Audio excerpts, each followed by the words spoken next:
Teacher start ചെയ്യട്ടെ.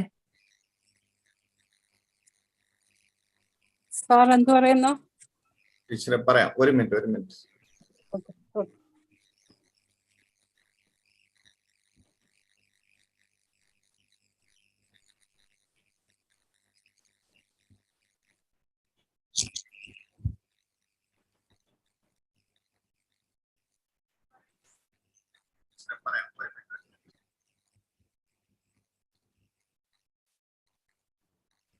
Teacher okay ആണ്? Okay Ganga start. Good evening all. ബഹുമാനപ്പെട്ട college principal GN Sunilkumar sir, programme convener Lalithambika teacher, പിന്നെ നമ്മുടെ resource person ആയിട്ടുള്ള Dr.P.K സുരേഷ് കുമാർ സാർ, മറ്റ് ടീച്ചേഴ്സ്, പിന്നെ മൈ ഡിയർ ഫ്രണ്ട്സ്. ഇന്നത്തെ നമ്മുടെ വെബിനാറിന്റെ സബ്ജക്റ്റ് എന്ന് പറയുന്നത് cyber laws and copyright issues in academic publishing and information searching എന്നുള്ളതാണ്. അപ്പോൾ ഈ വെബിനാറിലേക്ക് നിങ്ങൾ എല്ലാവരെയും ഞാൻ സ്വാഗതം ചെയ്യുന്നു. ഏതൊരു ചടങ്ങും മോടിയാക്കുന്നത് അതിന്റെ പ്രയർ സോങ് ആണ്. അപ്പോൾ നമുക്ക് ഈ പ്രയർ സോങ്ങോട് കൂടി നമ്മുടെ ചടങ്ങ് ആരംഭിക്കാം. ഇതിനായിട്ട് ധന്യ മുരളീനെ പ്രയർ സോങ്ങിനായിട്ട് ക്ഷണിക്കുന്നു.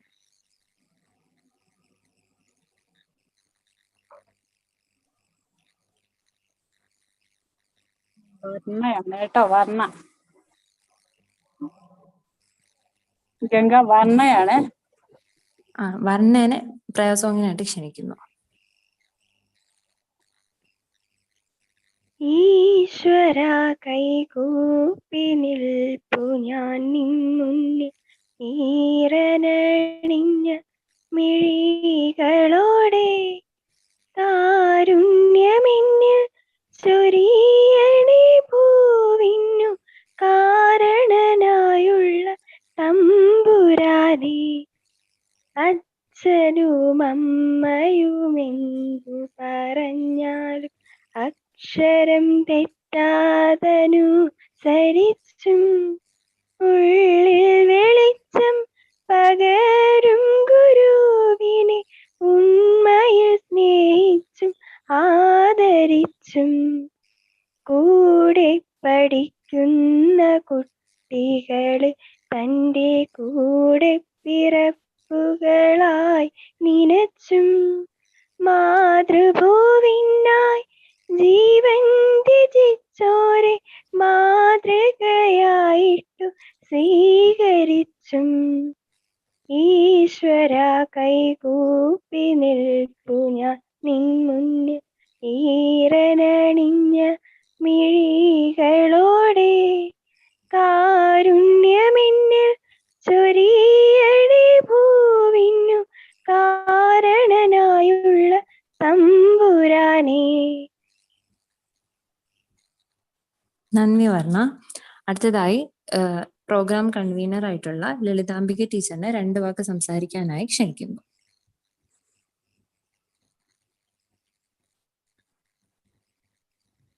Good evening all. ഇന്ന് ഈ വേദി വളരെ സന്തോഷപൂർവ്വം കാത്തിരിക്കുന്ന ഒരു topic, cyber laws and copyright issues in academic publishing and information search. എല്ലാ പേർക്കും, ഒരു അധ്യാപകനായിരുന്നാലും ഒരു വിദ്യാർത്ഥിക്കായിരുന്നാലും റിസർച്ച് സ്കോളറിനായിരുന്നാലും എല്ലാവർക്കും വളരെ വളരെ അത്യാവശ്യമുള്ള ഒരു ടോപ്പിക്കാണ് ഇത്. വളരെ പ്രാധാന്യമുള്ള ഒരു ടോപ്പിക്കാണ് cyber laws and copyright issues in academic publishing and information search. ഇത്രയും ഇമ്പോർട്ടൻ്റ് ആയിട്ടുള്ള ഒരു ടോപ്പിക് നമ്മുടെ മുന്നിൽ പ്രസന്റ് ചെയ്യാനായിട്ട് നമുക്ക് ഇന്ന് കിട്ടിയിരിക്കുന്ന വളരെ സ്യൂട്ടബിൾ ആയിട്ടുള്ള ഒരു വ്യക്തിത്വമാണ് Dr.P.K Suresh Kumar, head of IT session in Kerala university library, Palayam. സാറിനെ കുറിച്ച് 2 വാക്ക് പറയാതെ പോകുന്നത് ശരിയല്ല. സാറിനെ കുറിച്ച് പറയുകയാണെങ്കിൽ സാർ നേടിയിട്ടുള്ള എല്ലാ ഡിഗ്രീസും ഫസ്റ്റ് റാങ്കോട് കൂടിയാണ് സാറ് അറ്റൻഡ് ചെയ്തിട്ടുള്ളത്. നല്ലൊരു അക്കാഡമിഷ്യനാണ്. അതിനേക്കാളേറെ വളരെ പ്രസിദ്ധനായ നല്ലൊരു വ്യക്തിത്വത്തിന്റെ ഉടമയാണ്. നല്ലൊരു IT IT യെ കുറിച്ച് നല്ലൊരു അറിവുള്ള ഒരു വ്യക്തിയാണ്. അതുകൊണ്ട് തന്നെ IT യുടെ ഹെഡ് എല്ലാ തരത്തിലും ധാരാളം പ്രബന്ധങ്ങൾ സാറിന്റെ നേതൃത്വത്തിൽ ഇറങ്ങിയിട്ടുണ്ട്. നല്ല ഒരുപാട് പേരെ റിസർച്ച് ചെയ്യുന്നുണ്ട്. ധാരാളം പേപ്പർ പ്രസന്റേഷൻസ് നടത്തിയിട്ടുണ്ട്. പേപ്പർ പ്രസന്റേഷനിൽ ഒരുപാട് വിന്നറായിട്ടുണ്ട്, അവാർഡ് ലഭിച്ചിട്ടുണ്ട്. ഒരുപാട് ആർട്ടിക്കിൾസിന്റെയും ജേർണൽസിന്റെയും പബ്ലിക്കേഷന്റെയൊക്കെ അളവ് നമുക്ക് പറഞ്ഞാൽ തീരാത്തതാണ്. ഞാനിപ്പോൾ 1.5 മണിക്കൂർ ഇരുന്ന് പറഞ്ഞാൽ പോലും സാറിന്റെ പ്രൊഫൈൽ വായിച്ചു തീരില്ല. അത്രയും നല്ലൊരു അച്ചീവ്മെന്റ് നമ്മുടെ ഈ പ്രൊഫഷനിൽ തന്നെ നേടിയിട്ടുള്ള ഒരു വ്യക്തിത്വത്തിനെയാണ് നമുക്കിന്ന് റിസോഴ്സ് പേഴ്സൺ ആയിട്ട് കിട്ടിയിരിക്കുന്നത്. അതുകൊണ്ട് തീർച്ചയായും നമുക്ക് ഇതൊരു അസറ്റാണ്. സാറിനെ കുറിച്ച് കൂടുതൽ ഞാൻ വാക്കുകൾ പറഞ്ഞ് ദീർഘിപ്പിക്കുന്നില്ല. സാറിന്റെ വ്യക്തിത്വവും സാറിന്റെ അച്ചീവ്മെന്റ്സും എല്ലാം നമ്മുടെ ക്ലാസ്സിലുടനീളം നമുക്ക് കാണാവുന്നതാണ്.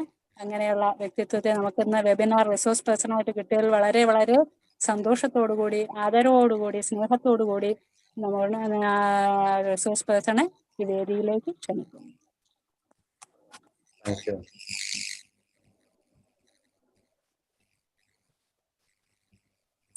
അടുത്തതായി അസിസ്റ്റന്റ് ലൈബ്രറിയൻ സെലക്ഷൻ ഗ്രേഡും പിന്നെ head IT division Kerala university library ആയിട്ടുള്ള നമ്മുടെ ഇന്നത്തെ റിസോഴ്സ് പേഴ്സൺ ആയിട്ടുള്ള Dr.P.K സുരേഷ് കുമാർ സാറിനെ ഇന്നത്തെ വെബിനാറിലേക്ക് ക്ഷണിച്ചുകൊണ്ടും വിഷയം അവതരിപ്പിക്കാനും ക്ഷണിക്കുന്നു.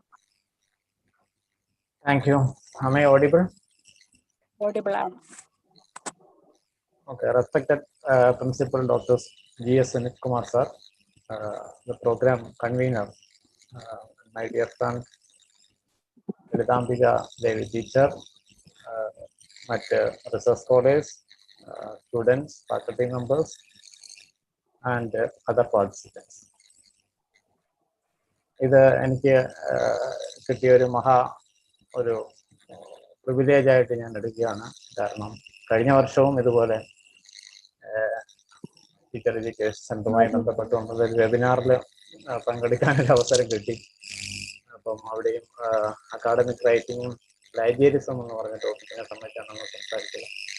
ഇന്ന് കുറച്ചും കൂടെ ഒരു വെറൈറ്റി ഉള്ള ഒരു ടോപ്പിക് വേണമെന്ന് ടീച്ചർ പറയുകയും ടീച്ചർ പറഞ്ഞ ടോപ്പിക്കിനെ സംബന്ധിച്ച് സംസാരിക്കാനാണ് ഞാനിവിടെ നിൽക്കുന്നത്. എനിക്കറിയാം വെബിനാർ എന്ന് പറഞ്ഞാൽ ഇപ്പോൾ ഒരു ഭ്രാന്താണ്. ഒരുപാട് വെബിനാറുകൾ നടക്കുന്നുണ്ട്. ഇപ്പം ക്ലാസ് റൂം പ്രത്യേകിച്ച് ഞാൻ പറയേണ്ട കാര്യമില്ല. എനിക്ക് ഒരു ഓൺലൈൻ ലേണിംഗ് പ്ലാറ്റ്ഫോമും അതുപോലെ ഓഫ്ലൈൻ ലേണിംഗ് പ്ലാറ്റ്ഫോമും തമ്മിലുള്ള വ്യത്യാസം BEd പഠിക്കുന്ന വിദ്യാർത്ഥികൾക്കും അധ്യാപകർക്കും അത് വളരെയേറെ അറിയാം. അതുകൊണ്ട് കൂടുതൽ ഞാൻ ദീർഘിപ്പിക്കത്തില്ല. എനിക്കറിയാം ഒരു 60 മിനിറ്റ്സ് അല്ലെങ്കിൽ 75 മിനിറ്റ്സ് കൂടുതൽ ഒരു വെബിനാറിനകത്ത് പാർട്ടിസിപ്പേറ്റ് ചെയ്യാന്ന് പറഞ്ഞാൽ ഒരിക്കലും കോൺസെൻട്രേറ്റ് ചെയ്യാൻ കഴിയില്ല. അതുകൊണ്ട് തന്നെ ആ സമയത്തിനകത്ത് നിന്നുകൊണ്ട് എൻ്റെ ചെറിയ അറിവുകൾ നിങ്ങളുടെ മുമ്പിൽ പങ്കുവയ്ക്കാനാണ് ഞാൻ ഉദ്ദേശിക്കുന്നത്.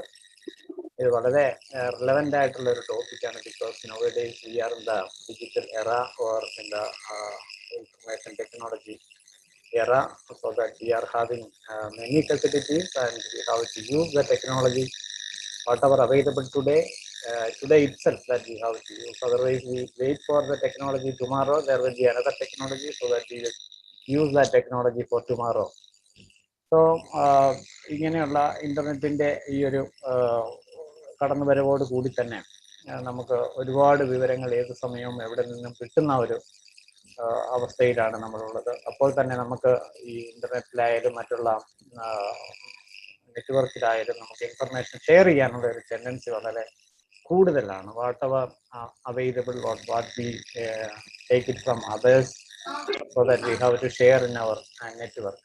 അങ്ങനെ വരുമ്പോൾ ഇവിടെ ഈ പറഞ്ഞ സൈബർ സെക്യൂരിറ്റി, സൈബർ ലോസ്, അതുപോലെ മറ്റുള്ളവരുടെ റൈറ്റിങ്സ്, അക്കാഡമിക് റൈറ്റിങ്സ് നമുക്ക് കോപ്പി ചെയ്യാനുള്ള ടെൻഡൻസി ഒക്കെ വളരെ കൂടുതലാണ്. അപ്പോൾ അതുകൊണ്ട് തന്നെ ഈ ഒരു ടോപ്പിക്ക് വളരെ റിലവൻ്റ് ആയ ഒരു ടോപ്പിക്കാണെന്നാണ് എനിക്ക് തോന്നുന്നത്. തീർച്ചയായും ഈ വരുന്ന ഇതിനകത്ത് കുറച്ച് കാര്യങ്ങൾ ഞാൻ നിങ്ങളുമായി ഷെയർ ചെയ്യാം. അത് എന്തെങ്കിലും സംശയം ഉണ്ടെങ്കിൽ you can ask me at end of this program. And we know we are in the digital era, so that we have a Google mentality nowadays, because ഒരു ചൊല്ലുണ്ട്, മാതാപിതാ ഗുരു ദൈവം എന്നാണ് നമ്മൾ പഠിച്ചിട്ടുള്ളത്. പക്ഷെ ഇന്നത് മാറി, മാതാപിതാ ഗൂഗിൾ ദൈവം എന്ന ഒരു കൺസെപ്റ്റിലേക്ക് മാറിയിരിക്കുകയാണ്. ഇവിടെ ഗുരുവിൻ്റെ ആവശ്യമില്ല, ആരുടെയും ആവശ്യമില്ല. ദൈവത്തിനെ പോലും നമ്മൾ മറന്നുകൊണ്ട് ഗൂഗിളാണ് എല്ലാം, അല്ലെങ്കിൽ ഒരു സ്മാർട്ട് ഫോൺ കിട്ടിയാൽ എല്ലാം ആയി എന്നുള്ള ഒരു കാലഘട്ടത്തിലൂടെയാണ് നമ്മൾ പോകുന്നത്. അപ്പോൾ അതിൻ്റെതായ ചില പ്രോബ്ലംസ് ആണ് ഞാൻ ഇന്നിവിടെ പ്രസന്റ് ചെയ്യാനായിട്ട് പോകുന്നത്. So let us start. Audio പ്രശ്നമുണ്ടോ? ഓഡിയോ എന്തെങ്കിലും ഓഡിയോ ബ്രേക്ക് ആവുന്നുണ്ടോ? ബ്രേക്ക് ആവുന്നില്ല, ഒരു വോയിസ് കൂടെ കേൾക്കുന്നു. എന്തെങ്കിലും മാത്രമാണോ? വഴിയില്ല. ഫാനിൻ്റെ ആണോ? ഫാനിന്റെ ആവാം. ഓക്കെ, ഞാൻ ഓഫ് ചെയ്യാം. കുഴപ്പമില്ല. ഇപ്പോഴേ കുഴപ്പമുണ്ടോ? ഇപ്പം പ്രശ്നമുണ്ടോ? ഓക്കെ ആണോ? പക്ഷെ ഇപ്പോഴും ആ ശബ്ദം ഇടയ്ക്കിടയ്ക്ക് ഫാനിന്റെ ആയിരിക്കണം. ഫാനിന്റെ ആണ്. ഓക്കെ, കുഴപ്പമില്ല. ഓക്കെ, കേൾക്കുന്നുണ്ടല്ലോ? എന്തെങ്കിലും ഇതുണ്ടെങ്കിൽ പറയണേ, കാരണം എനിക്കറിയാൻ പറ്റില്ല. കാരണം ഓൺലൈൻ ആകുമ്പോൾ എന്തെങ്കിലും ഡിസ്റ്റർബൻസ് ഉണ്ടെങ്കിൽ പറയണം. ഓക്കെ, ക്ലിയർ ആണോ? കേൾക്കാം, വളരെ ക്ലിയർ ആണ്. ഓക്കെ, നമ്മുടെ topic cyber laws and copyright issues in academic publishing and information searching എന്ന് പറയുന്നതാണ്. അപ്പോൾ ഇവിടെ നമ്മൾ ആദ്യം ഇത്രയും കാര്യങ്ങളാണ് ഞാൻ പറയണം എന്ന് ഉദ്ദേശിക്കുന്നത്. എന്താണ് സൈബർ സ്പേസ്, എന്താണ് കോപ്പിറൈറ്റ്? സൈബർ ലോസ്, ഇന്ത്യയിലുള്ള സൈബർ ലോസ്, പ്രധാനപ്പെട്ട ലോസ് എന്തൊക്കെയാണ്? അതുപോലെ IPR, ഇന്റലക്ച്വൽ പ്രോപ്പർട്ടി റൈറ്റ് എന്ന് പറയുന്നത് വളരെ പ്രൊട്ടക്ട് ചെയ്യപ്പെടേണ്ട ഒരു കാലഘട്ടത്തിലാണ്. അപ്പം ഇന്റലക്ച്വൽ പ്രോപ്പർട്ടി റൈറ്റിനെ സംബന്ധിച്ച് trade mark, copy right, patent right, design right, trade secret right, geographical indicators, ഇത്രയും കാര്യങ്ങളാണ് പ്രോപ്പർട്ടി IPR പറയേണ്ടതായിട്ടുണ്ട്. പിന്നെ academic writing, academic publishing, scholarly publishing, peer reviewed ജേണലിന്റെ ഇമ്പോർട്ടൻസ് എന്തൊക്കെയാണ്, ഓപ്പൺ ആക്സസ് പബ്ലിഷിംഗ് അല്ലെങ്കിൽ open access resources what are available today for our academic activities. And there is another problem that we are facing is emergence of predatory publishers. How we can avoid these predatory publishers in publishing our scholarly content. Then something about the impact factor as well as the H-index. Then some of the web resources that are available around us for our teaching, learning as well as research activities. So first we will start with the Cyberspace and Copyright Act. What is all of you know what is meant by cyberspace? Cyberspace is an electronic medium of computer networks which online communication takes place. So all of you know this one. So cyberspace is an electronic medium of computer network in which online communication takes place. For our teaching as well as learning purpose, we have to use this network for sharing our knowledge. So that is what is called the cyberspace. And Section 20 of the Copyright Act 1957, you know, the Indian Copyright Act came in 1957, which says the literary work includes, so we are more focusing on the literary work, which includes the computer programs, tables and compilation, including computer database. So that are the major areas with respect to what we publish in the online. Then subject matter of copyright on internet are computer databases. You know, there are so many databases which are available. We have a full text database as well as bibliographic database, and we have so many content, scholarly content, and computer programs as well as softwares which are available in the open access domain as well as in the proprietary domain. Then computer layout design is also part of this copyright. Then various works on web that we publishing through our internet. Then the multimedia content or the resources that we are created in the internet is also part of this copyright. Then importance of copyright in the digital era, that I have already told you, you know, because we have a tendency to digitize whatever available around us. So if we have some printed resources, we have to convert it into digital form so that we can share to others, and we can that content can be used by many people at the same time. So that is the importance of digitization. So all works now can be digitized, whether they comprise text, images, sound, animation, photograph, etc. So whatever multimedia content which is available that we can that can be converted into digital form. In earlier time that we have the material, study material, which are available only in text form, in which we can see the picture as well as we can see the text there. We can read the text. But nowadays, the multimedia element that came, that we can see, we can hear, as well as we can see the movement of something like that. That is a multimedia. It's a combination of text, image, as well as audio, as well as video. So all these things that we can incorporate in the digital content. That is the importance of digital content, which there is a saying that I hear, I forget, I see, I remember, I do, I understand, because when we hear something, after some time it will lose from our memory. But what we see, it will be remembered for a long time. And what we are doing, it will be reinforced in our mind that we can use at any point of time. So that is that thing will facilitate you in the digitized content. The ease with which works in digital form can be replicated, post a difficult problem for the law to handle. So അതുകൊണ്ട് തന്നെ നമുക്കറിയാം ഏത് കണ്ടന്റിനെ നമ്മുടെ digital ഫോമിലേക്ക് മാറ്റുമ്പോൾ അതിനെ ഒരു നിയമം ഉപയോഗിച്ചുകൊണ്ട് പെട്ടെന്ന് നമുക്കതിനെ നിർത്തലാക്കാനായിട്ട് സാധ്യമല്ല. നമുക്ക് ഒരുപാട് നിയമങ്ങൾ ഇതുമായി ബന്ധപ്പെട്ടുണ്ടെങ്കിൽ പോലും ഇപ്പോഴും ആ നിയമങ്ങളെല്ലാം ഒരു കോംപ്രിഹെൻസീവ് ആണെന്ന് നമുക്ക് പറയാനായിട്ട് സാധ്യമല്ല. Then perfect multiple copies can be generated by the same technology. So if you have some a content which is available in digital form, it is very easy to convert, take multiple copies to share to others. So that is the importance of electronic resources, as well as e-journals are concerned, e-books are concerned, e-databases are concerned, e-reference books are concerned. All these things that we can create multiple copies. So that is against the copyright, because if we create multiple copies, it will be harmful for the publishers or the copyright owners. So അതും ഇവിടെ copyright digital എറയിലുള്ള കോപ്പിറൈറ്റിന്റെ ഒരു പ്രധാനപ്പെട്ട ഒരു കാര്യമാണ്. And such copies can be made available and transmitted across the globe within a second. So sharing of resources, sharing of information, it is very easy because of this digitization and the digital content, and that will be protected through our law. Then why is Ipr law in India? ഇവിടെ നമുക്ക് ഇങ്ങനെയുള്ള നിയമ പരിരക്ഷയുടെ അത്യാവശ്യം എന്ന് പറയുന്നത് because today there are many disturbing things happening in the cyber space. ഇപ്പം എന്ത് കാര്യങ്ങളാണെങ്കിലും ഏത് കുറ്റമാണെങ്കിലും നമുക്ക് കുറ്റങ്ങൾ തെളിയിക്കാൻ വേണ്ടിയിട്ട് ഇൻവെസ്റ്റിഗേഷൻ ഏജൻസിയൊക്കെ തന്നെ ഈ ഒരു മേഖല അല്ലെങ്കിൽ സൈബർ സ്പേസ് എന്ന് പറയുന്നതിനെ വളരെ വിദഗ്ധമായി ഉപയോഗിക്കുന്നുണ്ട്. അപ്പം കുറ്റവാളികൾക്ക് കുറ്റം ചെയ്യുന്നതിന് മാത്രമല്ല കുറ്റം തെളിയിക്കപ്പെടുന്നതിനും ഈ സൈബർ സ്പേസ് ഇന്ന് വളരെയേറെ ഉപയോഗിക്കപ്പെടുന്നുണ്ട്. Due to the anonymous nature of the internet, we felt that whatever things which is available in the internet is anonymous. It is possible to engage into a variety of criminal activities. ഇന്റർനെറ്റിലുള്ള എല്ലാ കാര്യങ്ങളും വളരെ ആരും അറിയുന്നില്ല അല്ലെങ്കിൽ secret ആയിട്ടുള്ള കാര്യങ്ങളാണ് എന്നുള്ളത് വിചാരിച്ചുകൊണ്ട് നമുക്ക് ക്രിമിനൽ ആക്ടിവിറ്റീസിലേക്ക് ഇൻവോൾവ് ചെയ്യാനുള്ള ടെൻഡൻസി വളരെ കൂടുതലാണ്. With the impunity, and people with intelligence have been grossly misusing this aspect of the internet to perpetuate criminal activities in cyberspace. So this is what is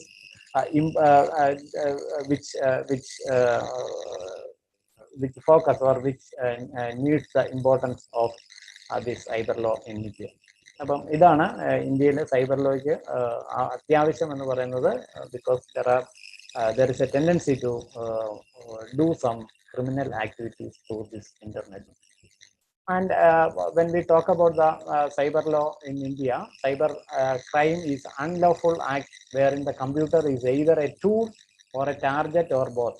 ഇതിന് രണ്ട് രീതിയിൽ ഉപയോഗിക്കാം. ഒന്ന്, കമ്പ്യൂട്ടർ എന്ന് പറയുന്ന ഒരു ടാർഗറ്റ് എന്നുള്ള നിലയിൽ ഉള്ള കാര്യങ്ങൾ, അതായത് that means cyber crime can involve criminal activities that are traditional in nature, such as the theft, fraud, forgery, defamation and mischief, all of which are subject to the English Penal Code. ഇതെല്ലാം ഇവിടെ cyber സ്പേസിനകത്തും വളരെ important ആണ്. ഒന്ന്, computer as a target, using computer to attack other computers. ഇപ്പം നമുക്കറിയാം, ഒരു computer ഉപയോഗിച്ചുകൊണ്ട് മറ്റുള്ള കമ്പ്യൂട്ടറിനെ നശിപ്പിക്കുന്ന രീതി, അത് sometimes it may be hacking. You can see so many things that is happening through this hacking. Then virus or worm attacks, Then denial of service, that is what we have some services, it will be denied through this computer activity. So computer as a target is one of the component in this domain. And second thing is a computer as a weapon. So that means using a computer to commit a real world crimes. So നമുക്ക് ഒരുപാട് കാര്യങ്ങൾ അറിയാം. Cyber terrorism ആയാലും IPR violations ആയാലും credit card fruits, then electronic fund transfer, then pornography, ഇങ്ങനെ ഒരുപാട് മേഖലകളിൽ computer ഒരു ഉപകരണമായി ഉപയോഗിച്ചുകൊണ്ട് ഒരുപാട് ക്രിമിനൽ ആക്ടിവിറ്റീസ് നടത്തുന്നതായി കാണാൻ പറ്റുന്നത്. In two areas that we should have some laws. One is computer as a target, computer used as a target or computer used as a weapon to create or that involved in so many criminal activities. Then section 65, that is tampering with the computer source document. പ്രധാനപ്പെട്ട ചില നിയമങ്ങൾ മാത്രമേ ഞാൻ പറയുന്നുള്ളൂ. ഒന്നാമത്തേത് tampering ആണ്. A person who intentionally conceals, destroys or alter any computer source code such as programs, computer commands, design and layout, when it is required to be maintained by law, commits an offense and can be punished with 3 years imprisonment for a fine of 2 lakhs Indian rupees or both. ഇതാണ് ഇതുമായി സംബന്ധിച്ചുള്ള Indian cyber ലോയിൽ പറയുന്ന നിയമം. അതായത് ഏതെങ്കിലും ഒരു computer source ഡോക്യുമെന്റിനെ നമ്മൾ tamper ചെയ്യുകയാണെന്നുണ്ടെങ്കിൽ ഈ പറഞ്ഞ പണിഷ്മെന്റിന് നമ്മൾ വിധേയമാകേണ്ടതുണ്ട്. രണ്ടാമത്, using password of other person. in many organizations the password taken by others and do some criminal activity. So if a person fraudulently uses password or digital signature of other unique identification of another person, he or she can be faced imprisonment up to 3 years and a fine of 1 lakh rupees. So ഇതാണ് password. ആരുടെയെങ്കിലും password മോഷ്ടിക്കുകയോ digital signature ഉപയോഗിക്കുക, ഇതിന് കൂടുതൽ security നൽകുന്നതിന് വേണ്ടിയിട്ട് block chain പോലെയുള്ള ടെക്നോളജികൾ നമുക്ക് അവൈലബിൾ ആണ്. So we can prevent those things, especially in this publication, in scholarly communication, that we can some of the commercial vendors, they have to provide the content to the subscribers through password and digital signature. ഇത് പല മേഖലകളിലും മോഷ്ടിക്കപ്പെടുന്നുണ്ട്. അത് അപ്പോൾ തന്നെ അവർ കണ്ടുപിടിക്കുകയും അതിന് അത് legal ഇതിന് നമ്മൾ വിധേയമാകേണ്ടതായിട്ടുമുണ്ട്. അപ്പം അത് വളരെ എളുപ്പമുള്ള കാര്യമല്ല. This is the law under section 66. Then 66D അനുസരിച്ചാണെങ്കിൽ cheating using computer resource. Computer resource ഉപയോഗിച്ചുകൊണ്ട് ചീറ്റ് ചെയ്യുക. By means of communication device or computer resource cheat by personating shall be punished with imprisonment of either description of a term which may be extended to 3 years and shall also be liable to a fine which may exceed 1 lakh rupees. ഇതാണ് 66D പറയുന്നത്. 66E publishing private images of others. ഇത് സാധാരണ നമ്മൾ ഉപയോഗിക്കാറുണ്ട്. ഇപ്പം ഈ content creation അതൊക്കെ തന്നെയാണെങ്കിലും teachers as well as other resource persons, they can take the content from other e-learning platforms or other sources and a person captures, transmits or publishes images of a person private parts without his or her consent or knowledge, the person is entitled to an imprisonment of 3 years or a fine up to 2 lakhs or both. അപ്പോൾ അതാണ് ഇന്ന് നിലവിലുള്ള ചില പ്രധാനപ്പെട്ട നമ്മുടെ academic ആക്ടിവിറ്റീസുമായി ബന്ധപ്പെട്ടുകൊണ്ടുള്ള ചില നിയമങ്ങളാണ് ഞാനിവിടെ പറഞ്ഞത്. Then we can go to IPR. What is the intellectual property right?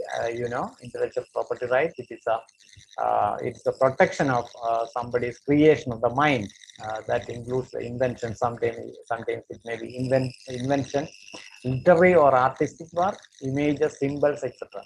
So it is the right of the person or the creator to protect their creativity. So that is what is intellectual property right. If you create a product, publish a book, or find a new drug, IPR ensures that you are benefit from your work. You should be benefited from your work. Others cannot stolen these things.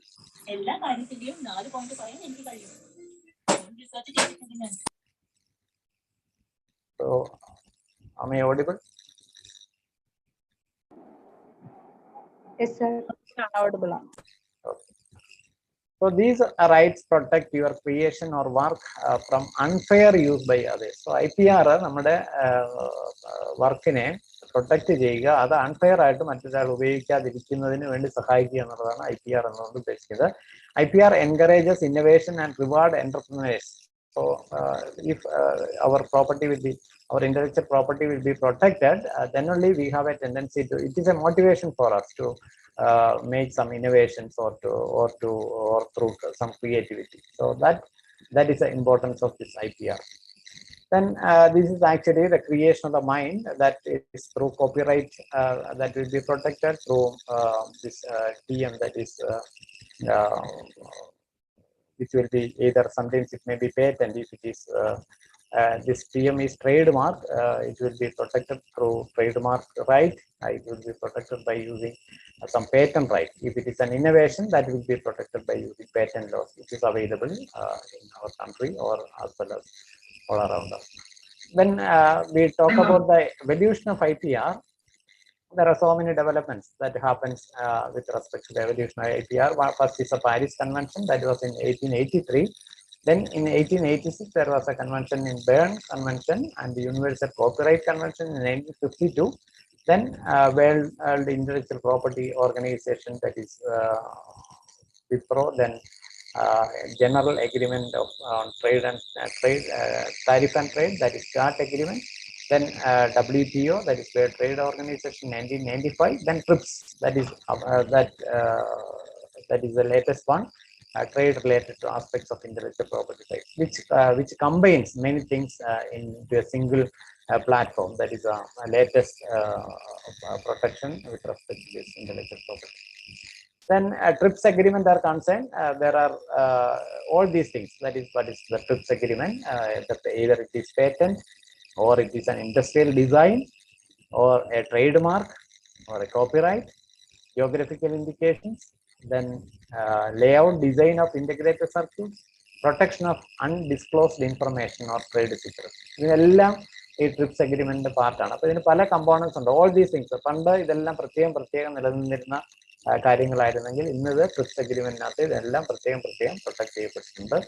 എല്ലാം കൂടെ ചേർന്ന് ഒറ്റ പ്ലാറ്റ്ഫോമിനകത്താണ്, which is called the intellectual property right policy, that was enacted May 2016. The policy recognizes the abundance of creative and innovative energies that flow in India and the need to tap into channelize these energies towards a better and brighter future for all. National development എന്നതാണ് ഇതുകൊണ്ട് ഉദ്ദേശിക്കുന്നത്. അതായത് ഇവിടെ നമുക്ക് അറിയാം, പുതിയ ഗവേഷണങ്ങൾ നടത്തുന്നതിനായാലും അതുപോലെ പേറ്റന്റുകൾ പ്രൊട്ടക്ട് ചെയ്യപ്പെടുന്നതിനൊക്കെ തന്നെ വളരെയേറെ ഇമ്പോർട്ടൻസ് ഉള്ളതെന്ന് വെച്ചാൽ നാഷണൽ ഡെവലപ്മെന്റ് എന്ന് പറയുന്നത് തീർച്ചയായും റിസർച്ച് ആൻഡ് ഡെവലപ്മെന്റ് കൂടെയാണ് ഉണ്ടാകേണ്ടത്. അത് ഓരോരുത്തരും ചെയ്യുന്ന പുതിയ കാര്യങ്ങളെ പ്രൊട്ടക്ട് ചെയ്തുകൊണ്ട് പോയെങ്കിൽ മാത്രമേ നമുക്ക് നാഷണൽ ഡെവലപ്മെന്റ് പോസിബിൾ ആകത്തുള്ളൂ. So the national IPR policy is a vision document that encompasses and brings into a single platform of all the IPRs. So this is what is the importance of intellectual property, that is science and technology development plus advancement in society that forms the progress of a nation. So for all these aspects, that intellectual property will be protected. Then I have already told you the IPR, which are the components that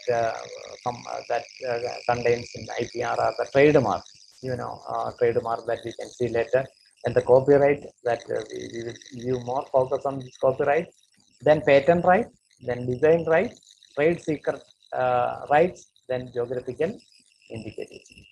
Then if I have an innovation, how do I protect it in the market? So all the people should know about this IPR because it is very relevant for the development of a nation. So as far as the teachers are concerned, you have to inform these things to the society or the students with respect to how to protect their intellectual property. So sometimes it may be geographical indicators, sometimes it may be copyright, then design registration, patent, trademark, trade secret, etc.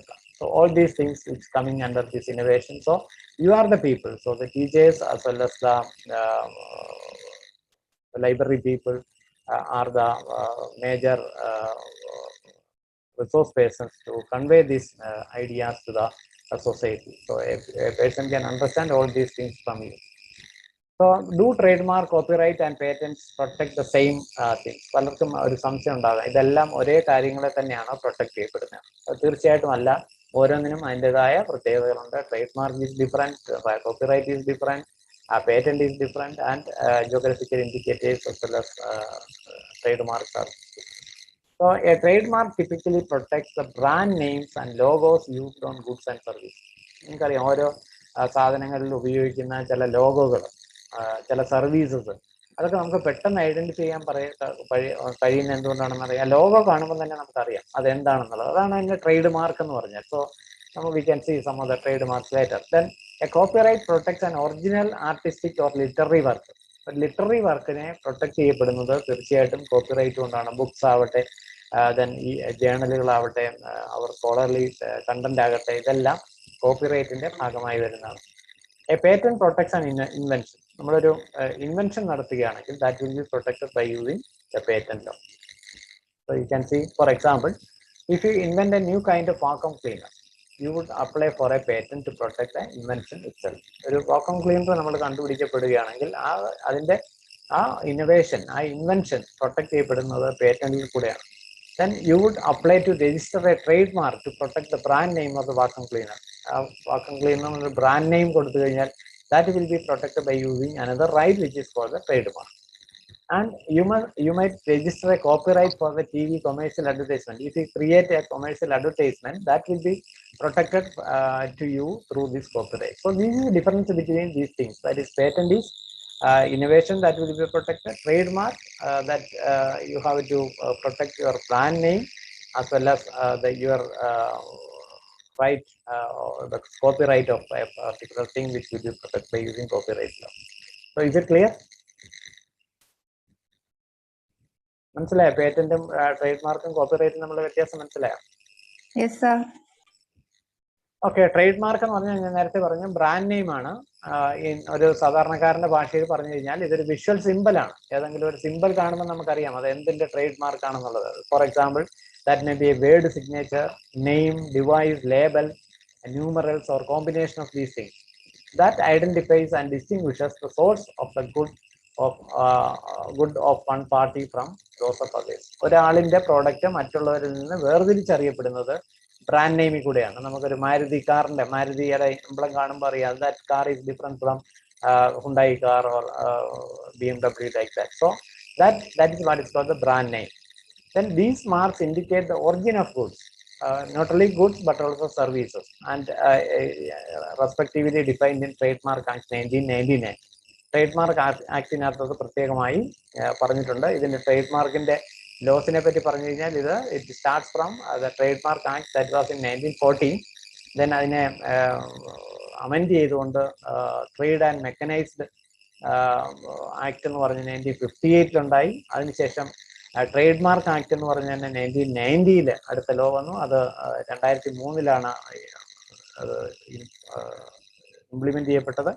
അതിനുശേഷം trade mark act 1999 trade mark rule 2002 ആണ് ഇപ്പം നമുക്ക് ഇന്ത്യയിൽ നിലവിലുള്ള നിയമം എന്ന് പറയുന്നത്, trade mark protection. Then what are the functions of trade mark? Trade mark കൊണ്ട് നമുക്ക് പ്രൊട്ടക്ട് ചെയ്യപ്പെടുന്നത് that identifies the goods or services and its origin. ഒരു പ്രോഡക്റ്റിന്റെ ഒറിജിൻ എന്താണ്, അതിന്റെ സർവീസ് എന്താണ് നമുക്ക് പെട്ടെന്ന് മനസ്സിലാക്കാനായിട്ട് പറ്റും. Because A layman can understand through the symbols that is the icon of that particular product or service. Then it guarantees in its unchanged quality. So the quality that we have to be assessed through this trademark. Then it advertises the goods and services. Advertisement, for advertisement purpose we can use the trademark. Then it creates an image of the good or services. A trademark in India is valid for 10 years. നമ്മൾ ഒരു trademark register ചെയ്ത് കഴിഞ്ഞാൽ 10 വർഷത്തേക്കാണ് നമുക്ക് അത് ആദ്യമായിട്ട് തരിക. അതിനുശേഷം നമുക്ക് റിന്യൂ ചെയ്യാം. ഓരോ പ്രാവശ്യം റിന്യൂ ചെയ്യുമ്പോഴും 10 വർഷം വീതം റിന്യൂ ചെയ്ത് എടുക്കാവുന്നതാണ്. അതാണ് ട്രേഡ് മാർക്കിനെ സംബന്ധിച്ച്. അപ്പോൾ ഒരു trademark, if you have a product, if you want to protect the trademark, you have to register for that. It will be protected for 10 years first, then you can renew further 10 years each. Then top trademark, Coca-Cola എന്ന് പറയുമ്പോൾ തന്നെ നമ്മുടെ മനസ്സിലത് വരും. Then Microsoft, IBM, then General Electric, Nokia, Toyota, Intel, McDonald's, Disney, Mercedes-Benz. So all these things that these are the trademarks that can be. For example, this shows IBM. So this is the icon of IBM. Then this is Benz. Then this Coca-Cola. Then Microsoft, etc. So that is all about this trademark. But trademark എന്താണെന്ന് മനസ്സിലേക്കാണെന്ന് വിചാരിക്കുന്നത്. Trade mark protect ചെയ്യപ്പെടേണ്ടത് നമുക്കൊരു പ്രോഡക്റ്റിനെ മറ്റുള്ള പ്രോഡക്റ്റിന് വേർതിരിച്ചറിയുന്നതിനാണ് trade mark പ്രധാനമായിട്ടും ഉപയോഗിക്കുന്നത്. അത് ഒരു പ്രോഡക്റ്റിന്റെ ക്വാളിറ്റിയെ assess ചെയ്യാൻ വേണ്ടിയിട്ട് നമുക്ക് ഉപയോഗിക്കാനായിട്ട് പറ്റും. ദെൻ പേറ്റന്റ് എന്ന് പറഞ്ഞാൽ നമുക്ക് പുതിയ കണ്ടുപിടുത്തം നടക്കുകയാണെങ്കിൽ if we found something new, so that will be protected through patent law. Patent എന്ന് പറഞ്ഞാൽ നമുക്കറിയാം അക്കാഡമിക് ആക്ടിവിറ്റീസിനകത്ത് പേറ്റന്റിന് വളരെയേറെ പ്രാധാന്യമുണ്ട്. നമ്മുടെ യൂണിവേഴ്സിറ്റികളിൽ ഹയർ എഡ്യൂക്കേഷൻ എന്ന് പറയുന്നത് തന്നെ അതാണ്. ടീച്ചിങ് ലേണിംഗ് മാത്രമല്ല റിസർച്ചും കൺസൾട്ടൻസിയും അതിന്റെ പാർട്ടാണ്. റിസർച്ചിന്റെ പാർട്ടായിട്ട് തന്നെ നമുക്ക് പല പുതിയ കണ്ടുപിടുത്തങ്ങൾ കണ്ടുപിടിക്കാൻ കഴിയും. അത് that will be protected by using patent law. So it is a patent എന്ന് പറഞ്ഞാൽ നമുക്കറിയാം ഒരു government മൊണോപ്പൊളിയാണ്. monopoly granted by or the permission granted by the government to an individual to make use one's invention or to sell his invention. ഒരാള് ഒരു കണ്ടുപിടുത്തം കണ്ടുപിടിച്ചു കഴിഞ്ഞാൽ ആ കണ്ടുപിടുത്തം അയാൾക്ക് ഉപയോഗിക്കുന്നതിനോ അയാൾക്ക് മറ്റൊരാൾക്ക് വിൽക്കുന്നതിനോ ഒരു പീരീഡിലേക്ക് ആ സർക്കാർ കൊടുക്കുന്ന റൈറ്റ് ആണ് പേറ്റന്റ് എന്ന് പറഞ്ഞാൽ. മറ്റൊരാൾക്ക് ഉപയോഗിക്കാനായിട്ട് പറ്റത്തില്ല. ഓരോ രാജ്യത്തിനകത്തും പേറ്റന്റ് ഒരിടത്ത് പേറ്റന്റ് എടുത്തു അടുത്ത രാജ്യത്ത് ആ പേറ്റന്റ് പ്രൊട്ടക്ട് ചെയ്യപ്പെടണമെന്നില്ല. ഓരോ രാജ്യത്തും ഓരോ പേറ്റന്റ് നിയമങ്ങളാണ് നിലവിലുള്ളത്. അപ്പൊ പേറ്റന്റ് എന്താന്ന് പറഞ്ഞു കഴിഞ്ഞാൽ ഒരു കണ്ടുപിടുത്തം അയാൾക്ക് ഉപയോഗിക്കാനോ അല്ലെങ്കിൽ അയാൾ മറ്റൊരാൾക്ക് വിൽക്കുന്നതിനോ ഉള്ള റൈറ്റ് ഗവൺമെന്റ് കൊടുക്കുന്ന ഒരു ഗ്രാൻഡ് പെർമിഷൻ ആണ്. It is a government document which is given to an individual to make use one's invention or to sell his invention for a period of years. അതാണ് പേറ്റന്റിന്റെ പ്രത്യേകത.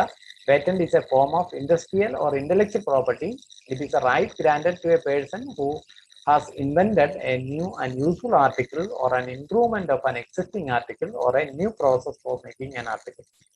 After the expiry of the duration of the patent, anybody can make use of the invention. ആ period കഴിഞ്ഞാൽ ആർക്ക് വേണമെങ്കിലും അത് ഉപയോഗിക്കാനായിട്ട് സാധ്യമാണ്. അപ്പം patent എന്താണെന്ന് മനസ്സിലായോ? Yes, sir. So ഇതാണ് it's for a limited period. Patent എപ്പോഴും കുറച്ച് നാളത്തേക്കാണ് കൊടുക്കുന്നത്. Provided by the government to the patentee. Government കൊടുക്കുന്ന ഒരു ഇതാണ്. Then in exchange or of full disclosure of his invention. Then salient features patent right is territorial in nature. ഞാൻ പറഞ്ഞു ഒരു സ്ഥലത്തുള്ള പേറ്റന്റ് മറ്റൊരു രാജ്യത്ത് കൊടുക്കുന്ന പേറ്റന്റ് ആ രാജ്യത്ത് മാത്രമേ protect ചെയ്യപ്പെടുന്നുള്ളൂ. The inventors, their assignees are required to file separate patent application in different countries for obtaining the patent in those countries. ഓരോ രാജ്യത്തും പേറ്റന്റ് വേണമെങ്കിൽ പ്രത്യേക നിയമങ്ങളാണ്. നമ്മൾ അതാത് രാജ്യങ്ങളിൽ രജിസ്റ്റർ ചെയ്തെങ്കിൽ മാത്രമേ അത് പ്രൊട്ടക്ട് ചെയ്യപ്പെടത്തുള്ളൂ. നമുക്കറിയാം ഇന്ത്യയിൽ പല ഓഫീസസ് ഉണ്ട്. മുംബൈ സ്ഥാനമാക്കി ചെന്നൈ, ഡൽഹി. നമ്മുടെ കേരളയുമായിട്ട് ബന്ധപ്പെട്ടിട്ടുള്ളത് ചെന്നൈയാണ് എൻ്റെ ഓഫീസ് എന്ന് പറയുന്നത്. States of Andhra Pradesh, Karnataka, Kerala, Tamil Nadu and the Union Territories of Pondicherry and Lakshadweep. Patent Office branch is in Delhi. Then next IPR is the design right. Design right എന്നുള്ളതാണ്. You can see design rights. This is the design of a tire. Then this is the design of this vessel. This it constitutes the ornamental aspects of an article. So how it will be protected? The provisions relating to the industrial designs are contained in the Design Act 2000. The protection you receive is only for the appearance of the article. അതാണ് പ്രധാനം. Design എന്ന് പറഞ്ഞു കഴിഞ്ഞാൽ appearance ആണ്. It is not based on the quality of the product. ഒരു പ്രോഡക്റ്റിന്റെ quality അല്ല ഇവിടെ പ്രധാനം, അതിന്റെ അപ്പിയറൻസ് ആണ് ഇവിടെ പ്രൊട്ടക്ട് ചെയ്യപ്പെടുന്നത്. Design registration is intended to protect the designs which have an industrial or commercial use. Duration of the protection is initially for 10 years and you can extend for another term of 5 years. Then trade secrets, for example, this Coca-Cola, you can say it is a trade secret. And then there are some laws like formula, patent device, or combination of information used in one's business give commercial advantage, not generally known. So this is a trade secret. When you see these things, that is trademark, like that as a trademark, it is a trade secret also. That trade secret, it is something related to the quality also. Then geographical indicators. This is also very important. Geographical indicators primarily an agricultural, natural or manufactured product.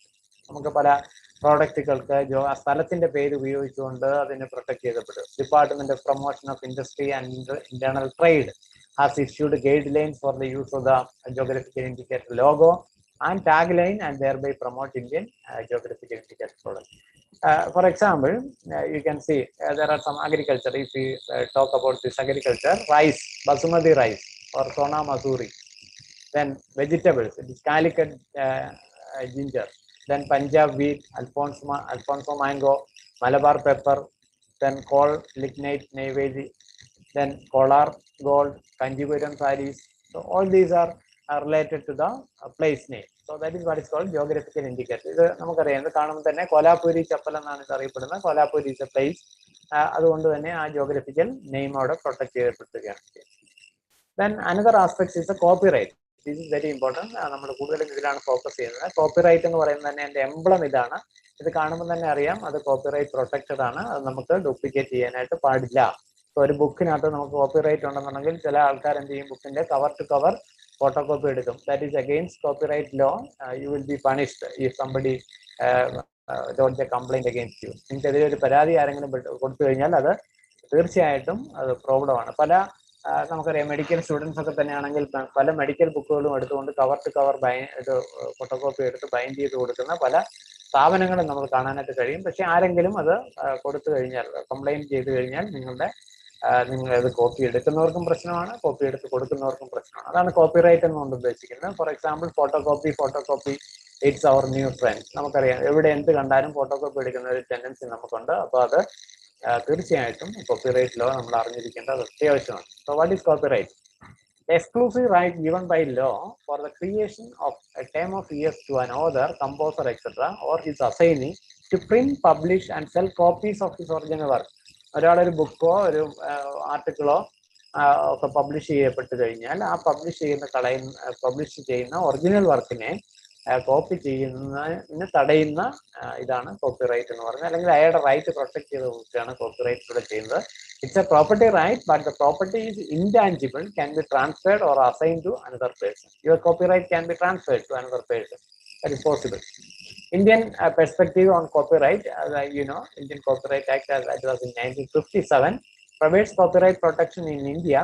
It confers copyright protection in the following two forms. രണ്ട് രീതിയിലുള്ള copyright protection ആണുള്ളത്. ഒന്ന് economic right of an author. ഒരാള് ഇത്ര 50 രൂപയ്ക്ക് അല്ലെങ്കിൽ 100 രൂപയ്ക്ക് ഒരു ബുക്ക് വിൽക്കുന്നു എന്നുണ്ടെങ്കിൽ അയാളുടെ എക്കണോമിക് റൈറ്റ്, അത് മറ്റൊരാൾ കോപ്പി അടിക്കപ്പെടുമ്പോൾ അത് അയാളുടെ എക്കണോമിക് റൈറ്റ് നഷ്ടപ്പെടുകയാണ് ചെയ്യുന്നത്. So that will be protected. Another one is a moral right of an author. അപ്പൊ രണ്ട് റൈറ്റുകളാണ് കോപ്പിറൈറ്റിലുള്ളത്.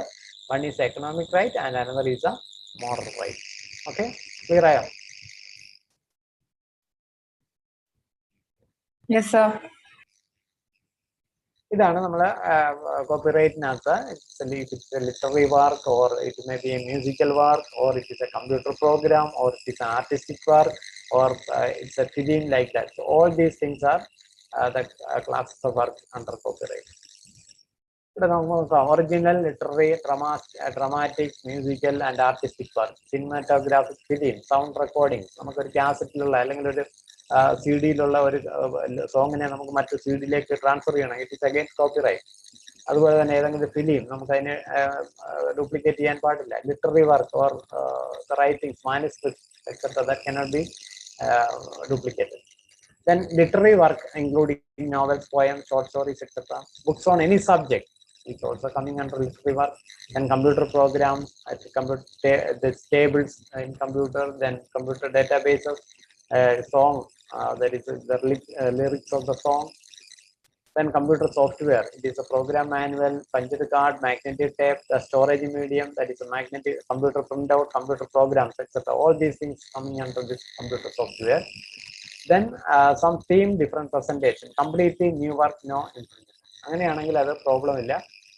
പുതിയ വർക്ക് ആണെന്നുണ്ടെങ്കിൽ there is no problem for this copyright. So there are where there are only incidental similarities, there is no copyright infringement. Incidental അതായത് നമുക്ക് intentional ആയിട്ട് നമ്മൾ copy എടുക്കും, ചിലപ്പോൾ അൺഇൻറ്റൻഷണൽ ആയിട്ട് നമുക്ക് കോപ്പി അതിന്റെ ഡ്യൂപ്ലിക്കേഷൻ എടുക്കാനുള്ള സാധ്യതയുണ്ട്. അങ്ങനെയാണെങ്കിൽ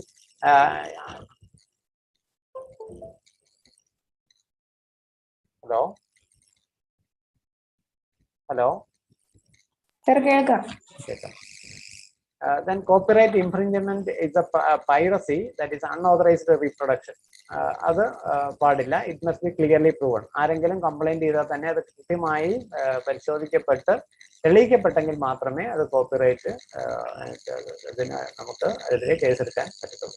ഇതിന് രണ്ട് റൈറ്റ് ഞാൻ പറഞ്ഞു. ഒന്ന് എക്കണോമിക് റൈറ്റിനകത്ത് right of reproduction, right to issue copies of a work, right of public performance. In internet-ലാണെന്നുണ്ടെങ്കിൽ നമ്മൾ cyber space-ലാണെന്നുണ്ടെങ്കിൽ ഇത് right to issue copies of a work, it is very easy that happen. So that is a economic right, then right of public performance, then right of communication to the public, adoption right, translation right. If some content which is available in another language that we have to translate into our own language, that is also against this copyright. Then moral rights, that is a distortion, mutilation, modification, then or other acts prejudicial to his honor or reputation. That is these are the moral rights. So there are two rights which will be protected in copyright. One is the economic right, as well as second one is the moral right. Then term of copyright. സാധാരണ ബുക്കുകൾ, നമ്മൾ text ബുക്കുകളാകട്ടെ മറ്റുള്ള ബുക്കുകളാകട്ടെ ഒക്കെ even നമുക്ക് വലിയ ആൾക്കാർ, സർക്കാർ ഇപ്പം മന്ത്രിമാരൊക്കെ പറയും എന്തിനാണ് ലൈബ്രറികളിൽ ബുക്ക് വെച്ചിരിക്കുന്നത്, അല്ലെങ്കിൽ എന്തിനാണ് ബുക്ക്, എല്ലാത്തിനും നമ്മൾ ഡിജിറ്റൈസ് ചെയ്യുകയാണ്. ഡിജിറ്റൈസ് ചെയ്യുക എന്ന് പറഞ്ഞു കഴിഞ്ഞാൽ അതിനെ നമുക്ക് മറ്റുള്ള ആൾക്കാർക്ക് ഷെയർ ചെയ്യുന്ന രീതിയിലേക്ക് കൺവേർട്ട് ചെയ്യുകയാണ്. So that is against copyright. അത് കോപ്പിറൈറ്റ് ആക്ടിന് എഗെയിൻസ്റ്റ് ആണ്. തീർച്ചയായിട്ടും പണിഷബിൾ ആയിട്ടുള്ള ഒരു ഒഫൻസ് ആണ് അങ്ങനെ കോപ്പിറൈറ്റ് എടുക്കുന്നത്. നിങ്ങൾ അറിഞ്ഞിരിക്കണം, ഒരു ബുക്ക് നമ്മൾ ഡിജിറ്റൈസ് ചെയ്യണമെന്നുണ്ടെങ്കിൽ, if you have a particular book, if you want to convert into digital form, അത് ആ ഓതർ മരിച്ച് 60 വർഷം കഴിഞ്ഞെങ്കിൽ മാത്രമേ അതിനെ കോപ്പി ചെയ്യാനായിട്ട് പാടുള്ളൂ. അപ്പൊ ഈ സാഹചര്യത്തിലാണ് നമ്മളിപ്പം 2000-ലോ 2010-ലോ ഒക്കെ ഇറങ്ങിയ ബുക്കുകൾ എടുത്തു വെച്ച് കവർ ടു കവർ ഫോട്ടോകോപ്പി എടുക്കും. So that is not possible, but there is some provision that we can see later. What is the provision which is available in copyright to duplicate, that we will see later. But normally this happen, ഒരു author ഒരു book എഴുതിയാൽ ആ author അയാളുടെ life time കഴിഞ്ഞ് 60 വർഷം കൂടെ കഴിഞ്ഞെങ്കിൽ മാത്രമേ അതിനെ നമുക്ക് കോപ്പി ചെയ്യാനുള്ള റൈറ്റ് ഉള്ളൂ. ഇനി 2 പേര് ചേർന്ന് എഴുതുന്നതാണ്, അല്ലെങ്കിൽ ഒന്നിലധികം ആൾക്കാർ ചേർന്ന് എഴുതുന്നതാണെന്നുണ്ടെങ്കിൽ അതിന്റെ life of last surviving author, അവസാനത്തെ ആൾ മരിച്ച് 50 വർഷം കഴിഞ്ഞതിന് ശേഷം മാത്രമേ നമുക്ക് അത് കോപ്പി ചെയ്യാനായിട്ട് പാടുള്ളൂ. Normally the term of protection is 60 years. Since publication in the case of cinematographic film, sound recordings, photography, then posthumous publication, anonymous and pseudonymous publications, and works of government and international organizations. So ഇങ്ങനെയുള്ള normal സാധനങ്ങളെല്ലാം 60 വർഷം കഴിഞ്ഞതിന് ശേഷം മാത്രമേ duplicate ചെയ്യാൻ പാടുള്ളൂ എന്നുള്ളതാണ് ഈ കോപ്പിറൈറ്റിനകത്ത് പറയുന്നത്. പറഞ്ഞിരിക്കണം 60 years ആണ്. 60 years കഴിഞ്ഞ ബുക്കുകൾ മാത്രമേ, very old and rare books we have to digitise, but we have to take in. ഇത് ഒറിജിനൽ ഓതർ മരിച്ച 60 വർഷം പറഞ്ഞാൽ അതിനകത്ത് വേറെ ഒരു ക്ലോസും കൂടെ ഉണ്ട്, അതായത് അതിന്റെ റീപ്രിന്റ് ഒന്നും വേറെ ഇറങ്ങാനും പാടില്ല. അങ്ങനെയാണെങ്കിലേ അത് ഡ്യൂപ്ലിക്കേറ്റ് ചെയ്യാൻ പാടുള്ളൂ. Then ownership of copyright. If generally the first owner of the copyright is the work of the creator of the author. സാധാരണ ആദ്യത്തെ ആളിന്റെ റൈറ്റ് ആണ് പ്രൊട്ടക്ട് ചെയ്യുന്നത്. ചില കേസിനകത്ത് ഇപ്പം നമ്മുടെ ഒരു എംപ്ലോയ്മെന്റ്, ഒരു ന്യൂസ് പേപ്പറിനകത്തോ അല്ലെങ്കിൽ വേറൊരു സ്ഥലത്തോ ജോലി ചെയ്യുകയാണ്, നമ്മൾ നമ്മുടേതായ ചില റൈറ്റിങ്സ് അതിനകത്ത് കൊടുത്തു കഴിഞ്ഞാൽ അവിടുത്തെ ആ കോപ്പിറൈറ്റ് പ്രൊട്ടക്ട് ചെയ്യപ്പെടുന്നത് പ്രൊപ്പറൈറ്റർക്കാണ്. അതാണ് രണ്ടാമത്തെ. ഫോട്ടോഗ്രാഫ്, പെയിന്റിങ്, പോർട്രേറ്റ് ഇങ്ങനെയുള്ളതാണെന്നുണ്ടെങ്കിൽ the person who paid the valuable consideration, അവർക്കാണ്, അത് ഉണ്ടാക്കിയ ആൾക്കാർക്കാണ് അതിനുള്ള റൈറ്റ് പ്രൊട്ടക്ട് ചെയ്യപ്പെടുക. നമ്മൾ വേറെ ഏതെങ്കിലും ഒരു കോഴ്സിന്റെ പാർട്ടായിട്ട്, ഒരു അപ്രന്റീസ്ഷിപ്പിന്റെ പാർട്ടായിട്ട് എന്തെങ്കിലും ഒരു വർക്ക് ചെയ്തു, ഒരു എംപ്ലോയ്മെന്റ്, അങ്ങനെയാണെങ്കിൽ എംപ്ലോയർ ആരാണ്, എംപ്ലോയർ ആണ് അതിന്റെ റൈറ്റ് എന്ന് പറയുന്നത്. Then public speech on behalf of another person, in that case that person is responsible for that his right to be protected. Then work of a public undertaking, അങ്ങനെയാണെന്നുണ്ടെങ്കിൽ public undertaking തന്നെയാണ് അതിന്റെ right എന്ന് പറഞ്ഞാൽ. ഗവൺമെന്റിന്റെ ആണെങ്കിൽ, government work ആണെന്നുണ്ടെങ്കിൽ government ആണ് അതിന്റെ റൈറ്റ് ഉള്ളത്. ഇതാണ് ഓണർഷിപ്പ് ഓഫ് റൈറ്റ് എന്ന് പറയുന്നത്. എന്തെങ്കിലും ഡിസ്റ്റർബൻസ് ഉണ്ടോ? ഹലോ? ഇല്ല. Okay. Then copyright infringement എന്ന് പറയുന്നത് any copying or duplication, adaptation, translation, public performance, communication to the public, or broadcast done without the authorization of the copyright owner, or even where any work has been licensed or assigned, any violation of the condition of the license or assignments constitute the copyright infringement. അപ്പം duplicate ചെയ്യുക, adapt ചെയ്യുക, ഒന്നിൽ നിന്ന് നമ്മൾ മറ്റേക്ക് adapt ചെയ്യുക, translate ചെയ്യുക, എല്ലാം നേരത്തെ പറഞ്ഞാണ്, ഇതെല്ലാം കോപ്പിറൈറ്റ് ഇൻഫ്രിഞ്ച്മെന്റിനകത്ത് വരുന്നതാണ്. Any person who knowingly infringes the copyright shall punishable and imprisonment for a term of not less than 6 months up to 3 years, and fine of not less than 50,000 up to 2 lakh. For infringing of computer programs, the term of imprisonment shall be a term of 7 days up to 3 years and a capital punishment as the above. ഇവിടെ പറഞ്ഞിരിക്കുന്ന ഇതേ punishment ഇതിന് ബാധകമാണ്. പക്ഷേ computer program ആണെങ്കിൽ 7 ദിവസം മാത്രമേ ഉള്ളൂ എന്നുള്ളത്. Then ഇവിടെയാണ് നമ്മളുടെ ഡിജിറ്റൽ റൈറ്റ്സ് മാനേജ്മെന്റ് എന്ന് പറഞ്ഞ കൺസെപ്റ്റ് അറിയാം. നമ്മളറിയാം നമുക്കൊരു ഡിജിറ്റൽ കണ്ടന്റ്, നമ്മളിപ്പോൾ ഒരു ഇലക്ട്രോണിക് ബുക്ക് വാങ്ങിച്ചു അല്ലെങ്കിൽ ഒരു ഇലക്ട്രോണിക് ജേണൽ നമ്മുടെ ലൈബ്രറിയിലേക്ക് അല്ലെങ്കിൽ നമ്മുടെ സ്വന്തം ആവശ്യത്തിന് വേണ്ടി വാങ്ങിച്ചു എന്ന് വിചാരിച്ചു.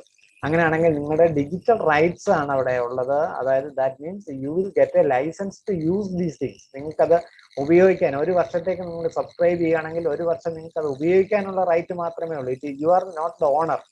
നിങ്ങൾ ഒരിക്കലും അതിന്റെ ഓണർ അല്ല. ഓണർ ആരാണ്? ഒറിജിനൽ പബ്ലിഷർ തന്നെയാണ്, കൊമേഴ്സ്യൽ പബ്ലിഷർ തന്നെയാണ് അതിന്റെ ഒറിജിനൽ ഓർഡർ എന്ന് പറയുന്നത്. If you subscribe a journal for a period of 1 year, then after that 1 year you will not have anything. 1 വർഷത്തിന് ശേഷം നിങ്ങൾക്ക് ഒന്നും ഉണ്ടാവത്തില്ല. നിങ്ങളൊരു പ്രിന്റ് ജേണലാണ് വാങ്ങിക്കുന്നുണ്ടെങ്കിൽ നിങ്ങൾക്ക് 1 വർഷം കഴിഞ്ഞാലും നിങ്ങൾക്ക് അത് സ്വന്തമായി ഉണ്ടാകും. അവിടെയാണ് ഡിജിറ്റൽ റൈറ്റ്സ് മാനേജ്മെന്റ് എന്ന് പറയുന്നത്. Digital rights management includes the technologies that controls the use, modification and distribution of the copyrighted works. ഇവിടെ നമുക്ക് അങ്ങനെ ആ റൈറ്റിനകത്ത് നമ്പർ ഓഫ് കോപ്പീസ് ലിമിറ്റേഷൻ ഉണ്ട്. When you subscribe or when you purchase an electronic book you will get only a copy. You can issue to a particular user. ഒരാൾക്ക് മാത്രമേ അത് issue ചെയ്യാൻ പറ്റുള്ളൂ. It is not issued to others. If you take the license of 5 or 10, it will be issued to others. So that is things in digital rights management, and that is also coming under copyright.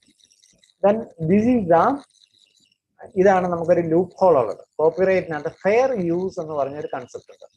ആ fair use ഉപയോഗിച്ചുകൊണ്ട് നമുക്ക് അത്യാവശ്യം വേണമെന്ന photo copy ഒക്കെ എടുക്കാനുള്ള സംവിധാനമുണ്ട്. അത് പറയുന്നത് private use, research, criticism, reviews, training and education purpose. Education പർപ്പസിനും റിസർച്ച് ആക്ടിവിറ്റീസിനും അത്യാവശ്യം ഫോട്ടോ കോപ്പി എടുക്കാം. Answering of questions in examination, temporary backup copies of computer program, reporting of current events in news papers, magazines, journals, or for broadcasting of clippings in television, judicial processing, reproducing free copies of a book by the librarian of the public library for public use if such book is not available for sale in India. ഇന്ത്യയിലെ sale ഇല്ല എന്നുണ്ടെങ്കിൽ public ലൈബ്രറിയിലെ ലൈബ്രറിന് 3 copy എടുത്ത് public യൂസിന് കൊടുക്കാം. അല്ലാതെ ഉള്ള ഒരു സംഭവങ്ങളും പബ്ലിക് യൂസിന് കൊടുക്കുകയോ കൊമേഴ്സ്യൽ ആസ്പെക്ട്സിന് വേണ്ടി ഉപയോഗിക്കാനോ പാടില്ല. അത് only for research activity, that for training and education purpose, then answering questions in examination. So these are the purpose which have to be specifically focused with respect to this fair use. Then anonymous and unpublished work kept in library, museum, any matter which has been published in any official gazette, the report of any committee, commission, council, board or other like body appointed by the government, if such report has been laid in the table of the legislature, judgment of the court. അതായത് കോടതിയിലോ legislature ഇതിലോ court അസംബ്ലിയിലോ ഒക്കെ വെച്ചിട്ടുണ്ടെങ്കിൽ അങ്ങനെയുള്ള commission റിപ്പോർട്ടുകളൊക്കെ നമുക്ക് duplicate ചെയ്യുന്നതിന് problem ഇല്ല. Then Indian copyright law provides exemption to libraries for use of copyrighted works under the statutory fair dealing provisions of the Copyright Act section 52, as well as under the judicially created fair use exemption that rule came in 2017 May. അതാണ് Indian copyright act അനുസരിച്ച് fair use is a provision which is given to protect the rights of the that will be helpful for the academic people or the research scholars to copy the content which will be protected under copyright. Then fair use, that Indian copyright law provides exemption to libraries for the use of copyrighted works under the statutory fair dealing provisions of the Copyright Act, as well as under judicially created for the use. That's നമ്മൾ പറഞ്ഞാണ് research and education, teaching, learning, etc. So all these things that we can use the content.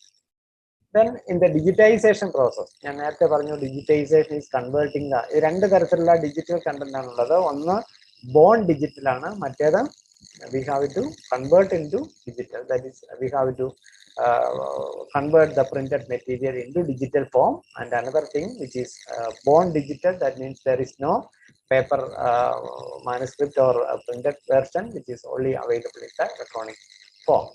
So here, as per section 14A(1) of the Act, to reproduce the work in any material from including the storing of it in the medium of electronic means is the exclusive right of the copyright owner.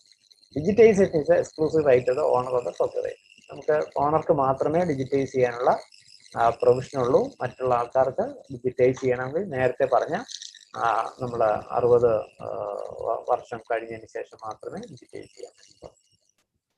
Then 2 categories of library stock: work in the copyright regime, then works in the public domain. There is no provision for that. Public domain, അവിടെയാണ് open ആക്സസിന്റെ പ്രത്യേകതയുള്ള something which is available in the open access. That means it can access by anybody without any creed, caste or anything like that. There is a democracy of information, so anybody can use the things which is available in the open domain. So some of the case studies with respect to these things, that is, one is in Manorama, that you can see this picture. This picture was copied by Manorama from another photographer. This is the original picture of that bird. ഈ ബേർഡിന്റെ ഈ പിക്ചറാണ് അവർ പഠിപ്പുരയ്ക്കകത്ത് അവർ സ്ഥിരമായിട്ട് ഉപയോഗിച്ചുകൊണ്ടിരുന്നത്. ഇത് അദ്ദേഹം കൊണ്ട് case കൊടുത്തു, മനോരമയായിട്ട് കേസായി, അവസാനം അദ്ദേഹത്തിന് അനുകൂലമായി ഉപയോഗിച്ചു. പിന്നെ ബോബൻ മോണ്ടിയുടെയും നിങ്ങൾക്ക് അറിയാവുന്ന കേസാണ്.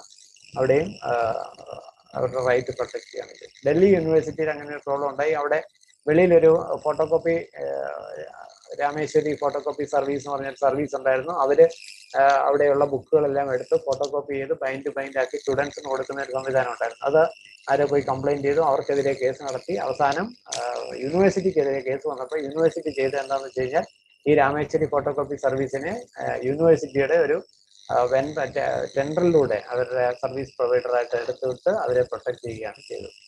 അങ്ങനെയൊക്കെയുള്ള ഇഷ്യൂസാണ് കോപ്പിറൈറ്റിനകത്ത് പ്രധാനമായിട്ടും ഉള്ളത്.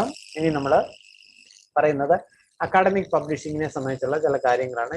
Academic writing or research seems to be far difficult to conduct in the digital age than it in the previous time. ഇത് എൻ്റെ അഭിപ്രായമാണ്. ഇത് എപ്പോഴും എല്ലാവർക്കും ഇതാവണമെന്നില്ല. ഇന്ന് നമ്മൾ ഡിജിറ്റൽ ഏജിനകത്ത് അല്ലെങ്കിൽ ഇന്നത്തെ കാലഘട്ടത്തിൽ നമ്മൾ റിസർച്ച് ചെയ്യുകയോ നമ്മൾ അക്കാഡമിക് റൈറ്റിംഗ് നടത്തുകയോ ചെയ്യുന്നത് പണ്ടുള്ളതിനേക്കാട്ടിൽ ബുദ്ധിമുട്ടാണ്. ചില ആൾക്കാർ സമ്മതിക്കും, ചില ആൾക്കാർ സമ്മതിക്കില്ല. ബിക്കോസ് ഇന്ന് എവിടെയുള്ള വിവരങ്ങളും എപ്പോഴും നമുക്ക് കിട്ടാനുള്ള സാധ്യതയുണ്ട്, ഒക്കെ ഉണ്ട്. പക്ഷേ ഇത് വളരെ പ്രശ്നം ഉണ്ടാക്കുന്ന കാര്യമാണ്. എവിടുന്നെങ്കിലും നമ്മൾ ഏതെങ്കിലുമൊക്കെ എടുത്ത് എഴുതി വെച്ച് കഴിഞ്ഞാൽ ആരെങ്കിലും കൊണ്ട് കംപ്ലൈന്റ് ചെയ്ത് കഴിഞ്ഞാൽ there are so many laws which is available today and you will be punished with respect to those things. One of the major aspects is called plagiarism. നിങ്ങൾക്ക് ഏതെങ്കിലും അസൈൻമെന്റിലോ അല്ലെങ്കിൽ ഏതെങ്കിലും എസ്സേയിലോ ഏതെങ്കിലും റിസർച്ച് പേപ്പറിലോ ഏതെങ്കിലും തീസിസിലോ ഡെസർട്ടേഷനിലോ ഒക്കെ ആരുടെയെങ്കിലും കണ്ണിൽ എടുത്ത് എഴുതിയാൽ അത് പിടിക്കപ്പെട്ടു കഴിഞ്ഞാൽ you will be in trouble and there are some regulation which is given for that and you will be punished and your degree will be withdrawn by the university. So that is a provision. That is why it is very seriously you have to take into consideration while you are writing something that you should use your own voice, not to borrow the voice of others without giving proper credit to them. മറ്റുള്ളവരുടെ കാര്യങ്ങൾ എടുക്കുമ്പോൾ അവർക്ക് അതിനുള്ള acknowledgement കൊടുത്തു കഴിഞ്ഞാൽ it's okay for a certain to an extent. ഒരു പ്രത്യേക സാഹചര്യത്തിൽ ചിലപ്പോൾ അങ്ങനെ വന്നേക്കാം. അപ്പൊ അതുകൊണ്ടാണ് ഞാൻ പറയുന്നത് academic publishing as well as academic writing seems to be very difficult. The pedagogical equation today, because we are especially in the COVID pandemic situation, we are depending upon the W's, that is a window or then web or wire or wireless. We should have a connectivity, otherwise we cannot get the information from others. We cannot teach, we cannot learn, and this is the pedagogical equation now. That is the equation is pedagogical equation 3W plus E, and E stands for electronic resources. We have many electronic resources available today, and we can use these electronic resources for our academic activities, and sometimes it may be available in the open domain and sometimes that we have to be purchased from the commercial vendors. നമുക്ക് പറ്റുക ആൾക്കാരെ വാങ്ങിക്കുക, നമുക്ക് അല്ലെങ്കിൽ open ആയിട്ട് കിട്ടുന്നതും ഉണ്ട്. But when we search in Google, you can see crores or thousands of crores of information that you can see in the when you search something in the Google. But it is very difficult to identify which is the right information. ഏതാണ് യഥാർത്ഥ വിവരം എന്ന് കണ്ടുപിടിക്കുക വളരെ ബുദ്ധിമുട്ടുള്ള കാര്യമാണ്. നമ്മൾ കിട്ടുന്നതുകൊണ്ട് സംതൃപ്തിപ്പെടുകയാണ് ചെയ്യുന്നത്. But you should have some sort of skill to identify which is the right information. So I think in library science we have to teach our students or professionals to evaluate the quality of the content, and you have to use the right information and it should be provided to the right user. So when you ask for an information to Google, it will give you crores of information. But when you ask for an information to a library professional, he or she will give you only one answer. ഒരു right information മാത്രമേ തരത്തുള്ളൂ. അപ്പോൾ അതാണ് that is a skill that is required through our profession and that type of skill that is what is called the digital literacy. So I think in your curriculum also there are some provisions of information literacy skills. So information literacy skill means when you have to identify when you require the information. എപ്പോഴാണ് നിങ്ങൾക്ക് information ആവശ്യമുള്ളതെന്ന് നിങ്ങൾക്ക് മനസ്സിലാവണം. എവിടെ നിന്ന് കിട്ടും, how to locate, from where you get the right information and how to locate this information and how to use that information in a better way. അപ്പോൾ ഇത്രയും ആ 4 കാര്യങ്ങളുണ്ടെങ്കിൽ മാത്രമേ അയാളെ നമുക്ക് എന്ത് പറയാൻ പറ്റുള്ളൂ, ഇൻഫർമേഷൻ ലിറ്ററേറ്റ് എന്ന് പറയാൻ പറ്റത്തുള്ളൂ. So everybody should have some sort of literacy in digital literacy, that is what is information literacy, which is very essential. As far as normally you know what is literacy, it is the achievement of 3 R's, that is one is reading, writing and arithmetic. അതാണ് normally നമ്മൾ literacy എന്ന് പറയുന്നത്. But information literacy is something different. ഒന്ന്, ഒരാളിന് എപ്പോഴും information ആവശ്യമുണ്ടെന്ന് അയാൾ സ്വന്തം മനസ്സിലാവണം, അത് എവിടെ നിന്ന് കിട്ടും എന്ന് മനസ്സിലാക്കണം, അത് എങ്ങനെ ഉപയോഗിക്കണം എന്ന് അയാൾ മനസ്സിലാക്കണം. അങ്ങനെയാണെങ്കിൽ മാത്രമേ അയാളെ നമുക്ക് ഇൻഫർമേഷൻ ലിറ്ററേറ്റ് എന്ന് പറയാൻ പറ്റൂ. So this is the problem that we can see in the academic publishing. So in academic writing refers to the expository and argumentative process used by the students, faculty and research scholars to convey a body of information about a particular subject. ഏതെങ്കിലും ഒരു പ്രത്യേക വിഷയത്തിനെ സംബന്ധിച്ച് നമ്മൾ ഒരു convey ചെയ്യുന്ന information ആണ് actually academic writing എന്ന് പറയുന്നത്. And it should be precise, semi formal, impersonal and objective. So it may be essays, it may be research paper, it may be book review, literature review, or articles, dissertations, thesis, etc. ഇതെല്ലാം academic റൈറ്റിംഗിന്റെ ഭാഗമായി വരുന്ന കാര്യങ്ങളാണ്. അവിടെയാണ് നമ്മൾ wear to publish, എവിടെയാണ് നമ്മൾ publish ചെയ്യപ്പെടേണ്ടത്. നമ്മൾ ഏതെങ്കിലും ഒരു അക്കാഡമിക് കണ്ടന്റ് ഉണ്ടെങ്കിൽ അല്ലെങ്കിൽ സ്കോളർലി കണ്ടന്റ് ഉണ്ടെങ്കിൽ that will be publish in the suitable medium. എവിടെയാണ് നമ്മൾ സ്യൂട്ടബിൾ ആയിട്ട് പബ്ലിഷ് ചെയ്യേണ്ടത്, അവിടെയാണ് പ്രൈമറി സോഴ്സ് എന്ന് പറഞ്ഞാൽ ഇറ്റ്സ് പിയർ റിവ്യൂഡ് ജേർണൽസ് ആണ്. നമുക്കറിയാം ജേർണലുകളെ തന്നെ പലതായിട്ട് journal is considered to B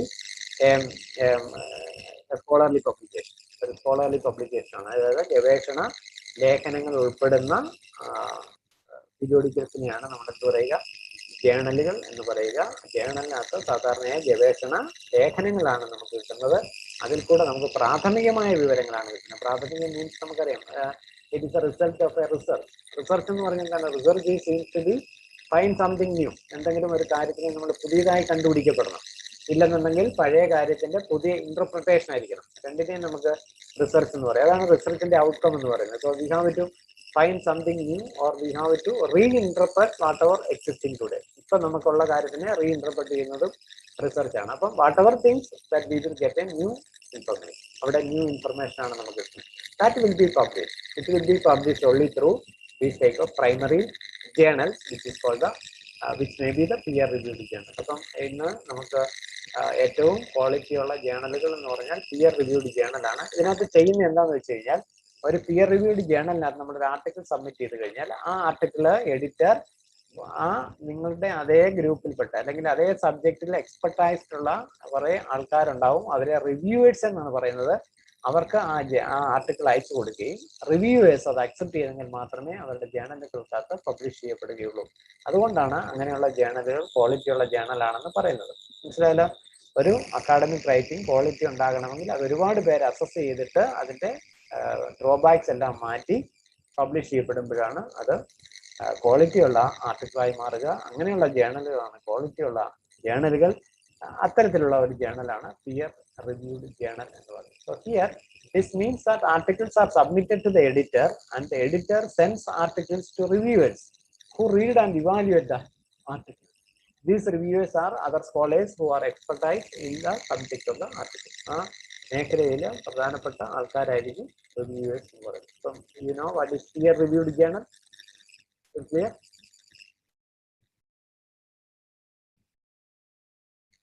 Yes, sir.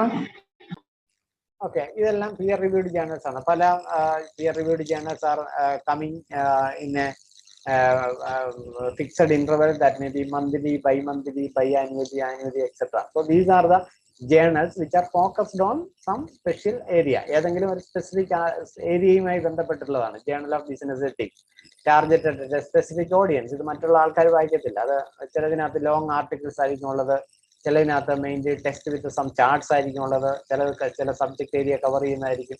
ഇങ്ങനെ പലതരത്തിലുള്ള പിയർ റിവ്യൂഡ് ജേണൽസ് നമുക്ക് കാണാനായിട്ട് പറ്റും. But these journals are very costly. ഇത് ഇങ്ങനെയുള്ള ജേണലുകളെല്ലാം കൊമേഴ്സ്യൽ വെൻഡേഴ്സിന് നമ്മൾ വാങ്ങിക്കുമ്പോൾ അത് വളരെ കോസ്റ്റ്ലി ആയിട്ടുള്ള ജേണലുകളാണ്. For example, in Kerala university we are having the 1724 journals from Elsevier publication, so that we have to pay 1.5 crores of rupees annually. 1.5 കോടി രൂപ കൊടുത്തിട്ടാണ് 1724 ജേണലുകൾ വാങ്ങിക്കുന്നത്. അപ്പോൾ ആ ജേണലിന്റെ കോസ്റ്റ് വളരെ കൂടുതലാണ്. But unfortunately the people who are using these type of journals are very less. ഇത് ഇങ്ങനെയുള്ള ജേണലുകൾ ഉപയോഗിക്കുന്നത് വളരെ കുറവാണെന്നുള്ളതാണ് സത്യം. അവിടെയാണ് നമുക്ക് ഓപ്പൺ ആക്സസ് പബ്ലിഷിങ്ങിന്റെ പ്രാധാന്യമുള്ളത്. നമുക്ക് ഒരുപാട് മേഖലകളിൽ ഓപ്പൺ ആക്സസ് ആയിട്ട് പബ്ലിഷ് ചെയ്യാം. ഓപ്പൺ ആക്സസ് എന്ന് പറഞ്ഞാൽ തന്നെ അറിയാം, it is open to all. എല്ലാവർക്കും പബ്ലിഷ് ചെയ്യാം, എല്ലാവർക്കും ആക്സസ് ചെയ്യാം, വിത്തൗട്ട് എനി കോസ്റ്റ്. ഒരു പൈസയും കൊടുക്കാതെ നമുക്ക് ആക്സസ് ചെയ്യാൻ പറ്റുന്ന മേഖലയാണ് open access publishing. So open access is a publishing model for scholarly communication that makes research information available to readers at no cost, as opposed to the traditional subscription model, which readers have access to scholarly information by paying a subscription, usually through libraries. നമ്മൾ പൈസ കൊടുത്ത് വാങ്ങിക്കേണ്ടതില്ല, അല്ലാതെ തന്നെ നമുക്ക് free ആയിട്ട് കിട്ടുന്ന കുറെ scholarly കണ്ടന്റുകളുണ്ട്. അവിടെയാണ് നമ്മൾ സ്കോളർലി പബ്ലിഷിംഗിന്റെ പ്രത്യേകത. ഇവിടെ വേറൊരു കാര്യം കൂടെ എനിക്ക് പറയാനുള്ളത്, ഇങ്ങനെ സ്കോളർലി ആയിട്ട് പബ്ലിഷ് ചെയ്യും, ഇങ്ങനെ ഓപ്പൺ ആയിട്ട് പബ്ലിഷ് ചെയ്യുമ്പോഴുള്ള കാര്യം, നമ്മൾ എഴുതുന്ന കാര്യങ്ങൾ കൂടുതൽ ആൾക്കാർ കാണുന്നു എന്നുള്ളതാണ്. ഒരു കൊമേഴ്സ്യൽ പബ്ലിഷറുടെ ജേണലിനകത്താണ് നമ്മൾ പബ്ലിഷ് ചെയ്തെങ്കിൽ ആ ജേണൽ വാങ്ങിക്കുന്ന അല്ലെങ്കിൽ സബ്സ്ക്രൈബ് ചെയ്യുന്ന ആൾക്കാർക്ക് മാത്രമേ അത് വായിക്കാനുള്ള സൗകര്യമുള്ളൂ. But if you publish in the open domain, it will be available to all, so that anybody can use your information and you will get appropriate credit also. അവർ ഉപയോഗിക്കുക മാത്രമല്ല, ഉപയോഗിക്കുമ്പോൾ നിങ്ങൾക്ക് അപ്രോപ്രിയേറ്റ് അക്നോളജ്മെന്റ് തന്നില്ലെങ്കിൽ that will be the plagiarized content, it will be punished, so that they are forced to give you some sort of acknowledgement. അവർക്ക് നിങ്ങൾക്ക് അത്തരത്തിലുള്ള ഒരു credit തരേണ്ടതായിട്ടുണ്ട്. അങ്ങനെ ക്രെഡിറ്റ് കിട്ടുമ്പോൾ നിങ്ങളുടെ സൈറ്റേഷൻ കൂടും, സൈറ്റേഷൻ കൂടുമ്പോൾ നിങ്ങളുടെ H-index കൂടും, so that your research productivity will be more. You are an expertise in that field. ഒരാൾ ഒരു മേഖലയിൽ എക്സ്പെർട്ടൈസ് ആണെന്ന് അറിയുന്നത് അയാൾക്ക് എത്ര H-index ഉണ്ടെന്നതിന്റെ അടിസ്ഥാനത്തിലാണ്. So that we can see what is H-index like that. So these are some of the open access resource gateways. ഇതാണ് ചില റിസോഴ്സ് ഗേറ്റ്വേസ് ആണ് ഞാൻ ഇവിടെ കാണിച്ചിട്ടുള്ളത്. ഒന്ന് DOAJ, that is what is called Directory of Open Access Journal, so that you can search in internet. നിങ്ങൾക്ക് DOAJ എന്ന് കൊടുത്തു കഴിഞ്ഞാൽ നിങ്ങൾക്ക് കാണാൻ പറ്റും, അതിനകത്തൂടെ ഏതാണ്ട് 13,000-ഓളം ഇലക്ട്രോണിക് ജേണലുകൾ. ഇലക്ട്രോണിക് ജേണൽ മീൻസ് ഒരു ജേണലിൽ തന്നെ ഒരുപാട് ആർട്ടിക്കിൾസ് ഉണ്ടാകും. അപ്പം അത്രയും ആർട്ടിക്കിൾസ് അതിനകത്തൂടെ നിങ്ങൾക്ക് ഫ്രീ ആയിട്ട് scholarly content, high quality scholarly content that you can see or you can download or you can use through this DOAJ, Directory of Open Access കൂടെ നിങ്ങൾക്ക് കിട്ടും എന്നുള്ളതാണ്. So that you can publish in DOAJ also. If you have a particular article and if you want to publish, you can select an article, select a journal from this DOAJ and you can submit that manuscript to them and they will publish. If it is having sufficient quality. Then another is the eAsia Digital Library. eAsia Digital Library is also a platform which will provide you the electronic journals as well as electronic books, electronic content കിട്ടുന്ന, scholarly content കിട്ടുന്ന ഒരു source ആണ് eAsia Digital Library. Then Elsevier ഞാൻ പറഞ്ഞു നേരത്തെ, അതൊരു commercial പബ്ലിഷറാണ്. അവർ 1724 ജേണലുകൾക്ക് 1.5 കോടി രൂപ വാങ്ങിക്കുന്നുണ്ട്. എന്നിരുന്നാലും ചില ജേണലുകൾ അവർ ഫ്രീ ആയിട്ട് കൊടുക്കുന്നുണ്ട്. That is a marketing strategy to them. They are using some sort of this type of open access marketing strategy, so that when you search for an article, it will be available in the open access. If you want to get more information on that topic, it will be available in the commercial publication of them, and you have to pay for that, and then you will get this. So that is a marketing strategy of Elsevier. And another is the free book. If you want to read free ebook, you can use this one, which is called the Project Gutenberg. Project Gutenberg എന്ന് പറയുന്നതും ഒരു open access platform ആണ്. So that you will get a lot of information through this, a lot of books you can download this through this Project Gutenberg. Another is a research gate. ഇത് മിക്കവാറും എല്ലാവർക്കും അറിയാവുന്നതാണ്. Research gate എന്ന് പറയുന്നതിനകത്തൂടെയും നമുക്ക് ഏതെങ്കിലും ഒരു topic, നിങ്ങൾക്ക് ഇപ്പോൾ ഏതെങ്കിലും a particular topic, you can put that topic in ResearchGate. You will get a lot of information through this ResearchGate. If you take a member ResearchGate like that of Google Scholar, research publish if you want to stay in the academic domain, then you have to register for ORCID. ORCID എന്ന് പറഞ്ഞ ഒരു identity ഉണ്ട്. that is what is called Open Researcher and Contributor ID എന്നാണ് ഇതിന് പറയുന്നത്. അതിൽ register ചെയ്യണം. അപ്പോൾ നിങ്ങൾക്ക് ഒരു ഐഡി കിട്ടും. ഒരു ഐഡി മീൻസ് ഒരു നമ്പർ കിട്ടും. that you can use that number for all your publications. നിങ്ങളുടെ എല്ലാ പബ്ലിക്കേഷനകത്തും ആ നമ്പറും കൂടെ ഉപയോഗിക്കണം. because if a particular person published an article under Suresh Kumar, another person who is also publishing under the same name, sometimes your citation may be changed. That is, your citation will be taken to somebody else. മറ്റുള്ള ആൾക്കാർക്ക് ചിലപ്പോൾ credit പോകും. അപ്പോൾ അങ്ങനെ വരാതിരിക്കാൻ വേണ്ടി you will be identified in that particular domain under a unique ID which is called ORCID. ORCID. ORCID നിങ്ങൾ register ചെയ്യുക. You will get an ID and you can use that ID in all your academic publications. നിങ്ങളുടെ എല്ലാ പബ്ലിക്കേഷനകത്തും നിങ്ങൾക്ക് ഉപയോഗിക്കാനായിട്ട്. If you have a blog, you can use that in your blog so that others can identify you. You are the single person having that ID. അപ്പം അത് register ചെയ്യണം. മനസ്സിലായോ? ORCID എന്താണെന്ന് മനസ്സിലായോ? ORCID. It is an Open Researcher and Contributor ID. Okay. Hello. Hello കേൾക്കുന്നുണ്ട്. കേൾക്കുന്നുണ്ടല്ലോ. എനിക്ക് ഇത് നിങ്ങൾ കേൾക്കുന്നുണ്ടോ എന്ന് എനിക്ക് അറിഞ്ഞതായ ഞാനിങ്ങനെ പറഞ്ഞുകൊണ്ടിരിക്കുമ്പം ചിലപ്പം അത് കേട്ടില്ലല്ലോ എന്ന് വിചാരിച്ചു. Okay, then next is A national digital library of India. NDL കയറിയാലും നിങ്ങൾക്ക് ഇഷ്ടം പോലെ റിസോഴ്സസ് കിട്ടും. NDL is another platform which is available in the open access domain so that you will get a lot of information through NDL. Then another is the Indian Institute of Technology, Gandhinagar. They have some content which is in full text which is available. Anthrosource is another one, and that also provides some information in anthropology like that. Then Bendam Open, it is also open source. Then Biomed, medical field my publishing agency and Biomed Center. You will get a lot of information through Biomed Center. Then Open Access Book, DOAJ പറഞ്ഞതുപോലെ തന്നെ Directory of Open Access Books on Directory of Open Access Book, DOAB. If you want to publish a particular book, you can put it in this DOAB and it will be seen by more people and you will get appropriate credit. If you want to publish freely, free ആയിട്ട് ഏതെങ്കിലും ഈ book publish ചെയ്യണമെങ്കിൽ you can publish in this type of ഇത് മാത്രമല്ല പല പോർട്ടലിലും you can find some of the tools which is available internet. You can find an appropriate journal to publish your article. നിങ്ങൾക്ക് ഏതെങ്കിലും ഒരു journal ഏതെങ്കിലും മേഖലയിൽ you are expertise, you want to write an article on that particular area, you want to publish in an appropriate journal, that tool that you can use for finding the appropriate publication of you. നിങ്ങൾ ആ ടോപ്പിക്കുമായി ബന്ധപ്പെട്ടുള്ള ഏറ്റവും പ്രധാനപ്പെട്ട journal ഏതാണെന്ന് identify ചെയ്യാനുള്ള journal identification tools inna available ana. So you don't worry about to publish something in the right place. So that you can search in the internet also. Then ivideyaanu namukku veru apagadam irikkunnathu which is called the predatory journal. Open access journal pole thanne chila predatory journals undu. Predatory nu parnja paisa koduthu nammal publish cheyum. So ivarude pradhana motto, predatory publishers inde pradhana motto ennu parayunnathu avarku paisa undakka. So അവർ നിങ്ങളെ കൂടെ compel ചെയ്യും. നിങ്ങളുടെ മെയിലിനകത്ത് വരും, if you want to publish something you can publish in our journal, and our journal having more impact factor, it is the most qualitative one and it is peer reviewed, and there are so many things that they give through this type of mails, and they are called that type of journal is called the predatory journal, and it is actually a word which is coined by Jeffrey Bell, who is a librarian of the University of Colorado. That it is actually that journal refers to whose main purpose seems to be to exploit the scholars of academics and their need to publish the result of their research. വെറുതെ ആൾക്കാരെ compel ചെയ്ത് publish ചെയ്യാം. നമുക്ക് എപ്പോഴും publish ചെയ്യാനുള്ള tendency ഉണ്ട്, because we should have some pressure from the academic field. അപ്പം നമുക്ക് പ്രൊമോഷൻ കിട്ടണമെങ്കിൽ നമ്മൾ 2 ആർട്ടിക്കിൾ പബ്ലിഷ് ചെയ്യണം, അല്ലെങ്കിൽ നിങ്ങൾ ജേണൽ നിങ്ങൾ റിസർച്ച് തീസിസ് സബ്മിറ്റ് ചെയ്യണമെന്നുണ്ടെങ്കിൽ before submitting the thesis you have to publish some articles, 2 articles in reputed journal. ഏതെങ്കിലും ജേണലിനകത്ത് പബ്ലിഷ് ചെയ്യണം നിർബന്ധമുണ്ട്. അതുകൊണ്ട് എന്ത് ചെയ്യും, നമുക്ക് പബ്ലിഷ് ചെയ്യാനുള്ള ടെൻഡൻസി വളരെ കൂടുതലാണ്. സോ നിങ്ങളുടെ ആ ഒരു ആവശ്യകതയെ ഇവർ ദുരുപയോഗം ചെയ്യുകയാണ്. ആര് ചെയ്യുന്നത്? Predatory publishers ചെയ്യുന്നത്. Predatory Journal is a publication that actively asks researchers for manuscripts.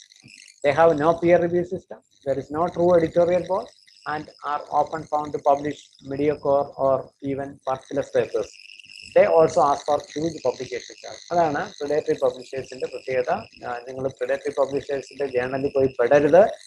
Suppose നിങ്ങൾ അതിനകത്ത് പെട്ടുപോയി എന്ന് വിചാരിച്ചോ, നിങ്ങൾ ഒരു മാനുസ്ക്രിപ്റ്റ് അവർക്ക് അയച്ചു കൊടുത്തു. Later U found that this is a predatory journal. If you want to withdraw your article, നിങ്ങൾ നിങ്ങളുടെ മാനുസ്ക്രിപ്റ്റ് തിരിച്ചു വാങ്ങിക്കണം എന്ന് പറഞ്ഞാലും അപ്പോഴും പണം കൊടുത്തെങ്കിലേ പറ്റും, അല്ലെങ്കിൽ അവർ തിരിച്ചു തരത്തില്ല. So that when you submit in one publisher for publishing those things, you cannot publish in other journal without their permission. അതാണ്, നിങ്ങൾ ഒരു ആർട്ടിക്കിൾ ഏതെങ്കിലും ഒരു പബ്ലിഷർക്ക് പബ്ലിഷ് ചെയ്യാൻ കൊടുത്തു കഴിഞ്ഞാൽ പിന്നീട് അവരുടെ പെർമിഷൻ ഇല്ലാതെ ആ ആർട്ടിക്കിളിനെ മറ്റൊരു ജേണലിൽ പബ്ലിഷ് ചെയ്യാൻ അനുവദിക്കത്തില്ല. അത് പണിഷബിൾ ആണ്. അപ്പൊ അതുകൊണ്ട് നിങ്ങൾ സബ്മിറ്റ് ചെയ്തു തിരിച്ചു വാങ്ങിക്കണം എന്ന് വെച്ചാൽ നിങ്ങൾ പേയ്മെന്റ് കൊടുക്കേണ്ടി വരും. അതുകൊണ്ട് ഇത് സബ്മിറ്റ് ചെയ്യുന്നതിന് മുമ്പ്, അല്ലെങ്കിൽ when you want to publish, when you go to publish, you should be you should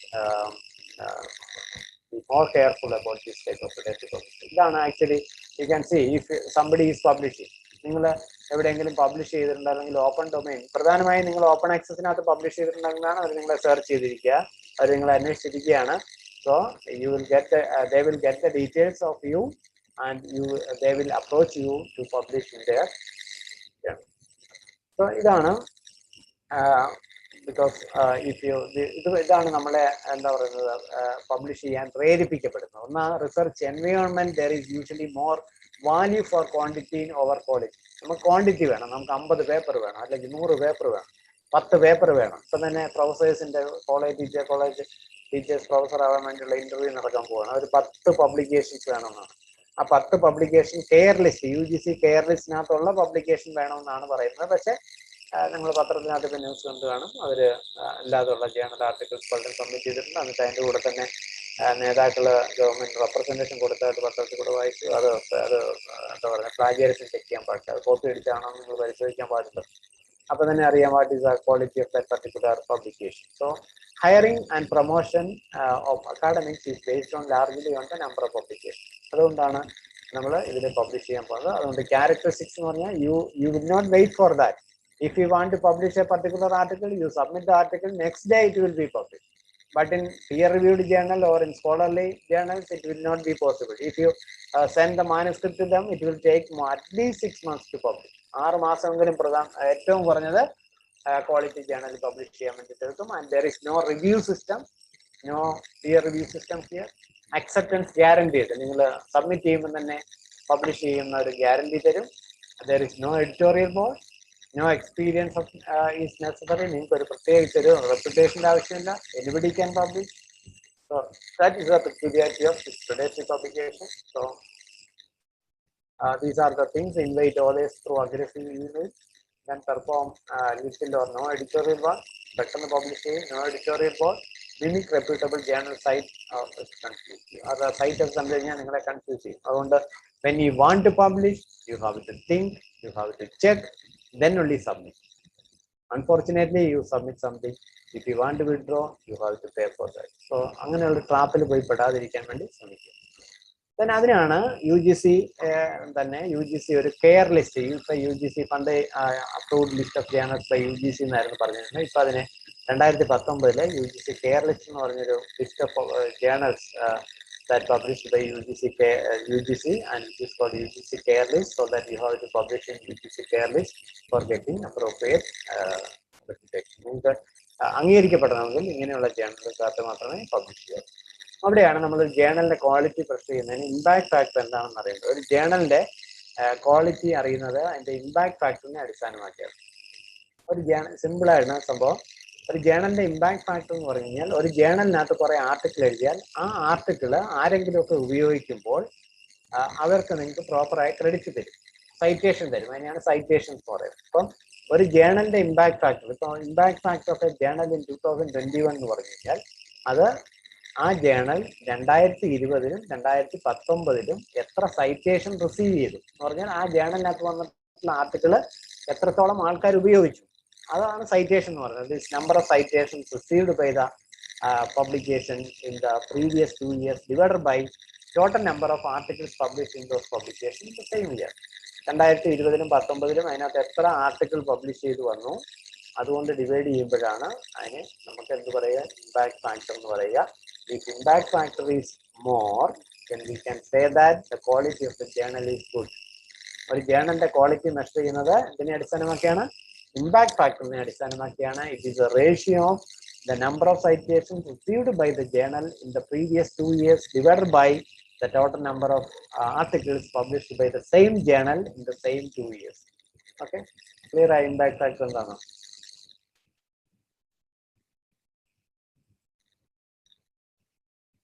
Hello, is it okay? Students ഒന്നും ഇല്ലേ? മനസ്സിലായല്ലോ ഇമ്പാക്ട് ഫാക്ടർ എന്താണെന്ന്? ആരെങ്കിലും ചോദിച്ചാൽ പറയണം ഇമ്പാക്ട് ഫാക്ടർ ഉള്ള ജേണലിൽ വേണം പബ്ലിഷ് ചെയ്യാൻ. Impact factor is the number of citations received by the journal in the previous 2 years divided by the number of articles published by the same journal in those 2 years. Then another is the H-index. ഒരു ജേണലിനെ ആവട്ടെ, ഒരു institution ആകട്ടെ, ഒരു individual ആകട്ടെ, അവരുടെ quality അറിയുന്നത് H-index-നെ അടിസ്ഥാനമാക്കിയാണ്.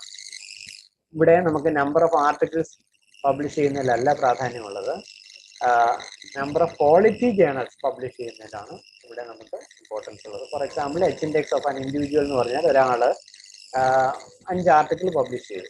ABCD എന്നാണത് ഉള്ളത്. എ എന്ന് പറയുന്ന ആർട്ടിക്കിളിന് 10 സൈറ്റേഷനും, ബി എന്ന് പറയുന്ന ആർട്ടിക്കിളിന് 8 സൈറ്റേഷനും, സി എന്ന് പറയുന്നതിന് 5-ഉം, ഡിക്ക് 4-ഉം, ഇക്ക് 3 സൈറ്റേഷൻസ് ആണ് കിട്ടിയത്. എന്ന് പറഞ്ഞാൽ അത് അത്രയും ആൾക്കാരാണ് ഉപയോഗിച്ച് അത് സൈറ്റ് ചെയ്തിട്ടുള്ളത്. ഉപയോഗിക്കും, ചിലപ്പോൾ സൈറ്റ് ചെയ്യത്തില്ല. That is that we cannot count, but whatever citations that those articles received, which will be written in the ascending order, then the position. Okay, ഒന്നാമത്തേന് 10 കിട്ടി, രണ്ടാമത്തേന് 8 കിട്ടി, മൂന്നാമത്തേന് 5 കിട്ടി, നാലാമത്തേന് 4 കിട്ടി. അപ്പം നാലാമത്തെ ആർട്ടിക്കിളിന് 4 കിട്ടിയത് കൊണ്ട് ആ നാലാമത്തേത് ആ പൊസിഷനും നമ്പർ ഓഫ് സൈറ്റേഷനും സെയിം ആയതുകൊണ്ട് we can say that H-index is 4. അവിടെ H-index 4 ആണെന്ന് നമുക്ക് പറയാനായിട്ട് പറ്റും. അടുത്ത ഇനിയും അല്ല, 25, ഒരു ആർട്ടിക്കിൾ 25 സൈറ്റേഷൻ കിട്ടി. That means that article is very good. And another article got only 8, then third one 5, then fourth one 3, and fifth one 3. Then here the H-index, ഒന്നാമത്തേന് 25, രണ്ടാമത്തേന് 8, മൂന്നാമത്തേന് 5, നാലാമത്തേതിന് 3 ഉള്ളൂ. അപ്പൊ അവിടെ പൊസിഷനെ ഒന്നുകിൽ അത് അല്ലെങ്കിൽ അതിൽ കുറവ്. നാലാമത്തേന് 3, അതുകൊണ്ട് H-index ഇവിടെ എത്രയായി പോയി? 3 ആയിപ്പോയി. H-index ഇവിടെ കേസിനകത്ത് 3 ഉള്ളൂ. അപ്പം ഒരാൾ ആർട്ടിക്കിൾ നല്ലത് പബ്ലിഷ് ചെയ്തു എന്ന് വിചാരിച്ച അയാളുടെ H-index കൂടത്തില്ല. ഒരാൾ പബ്ലിഷ് ചെയ്യുന്ന എല്ലാ ആർട്ടിക്കിൾസും ക്വാളിറ്റി ഉണ്ടെങ്കിൽ അല്ലെങ്കിൽ അതിന് സൈറ്റേഷൻ കൂടുതൽ കിട്ടിയെങ്കിൽ മാത്രമേ H-index കൂടുതൽ കിട്ടത്തുള്ളൂ. That is actually a measure which is used to indicate or use to find the quality of a researcher. റിസർച്ചറിന്റെ ക്വാളിറ്റി മനസ്സിലാക്കുന്നതിനാണ് H-index ഉപയോഗിക്കുന്നത്. Just to say what is impact factor of research.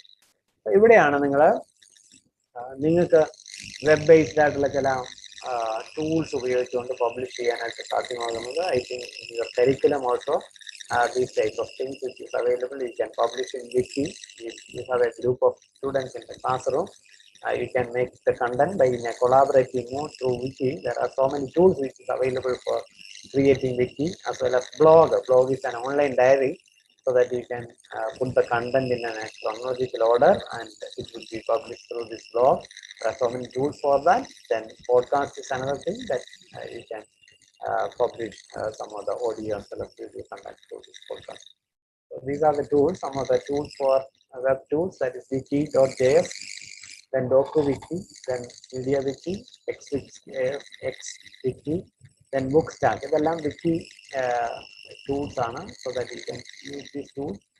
Then content മാനേജ്മെന്റിന് വേണ്ടിയിട്ട് അല്ലെങ്കിൽ ബ്ലോഗിന് വേണ്ടി ഒരുപാട് tools available ഉണ്ട്. Blogger ഉണ്ട്, വേഡ്പ്രസ് ഉണ്ട്, വീബ്ലി ഉണ്ട്, then Drupal ഉണ്ട്, so Ghostmate, My Persona, then so many tools are available.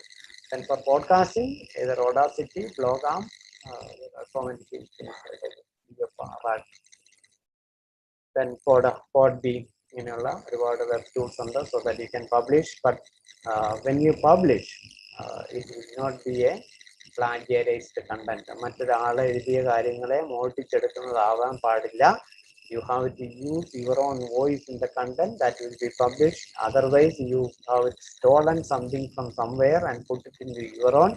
That is what is called plagiarism. And there is a rule which is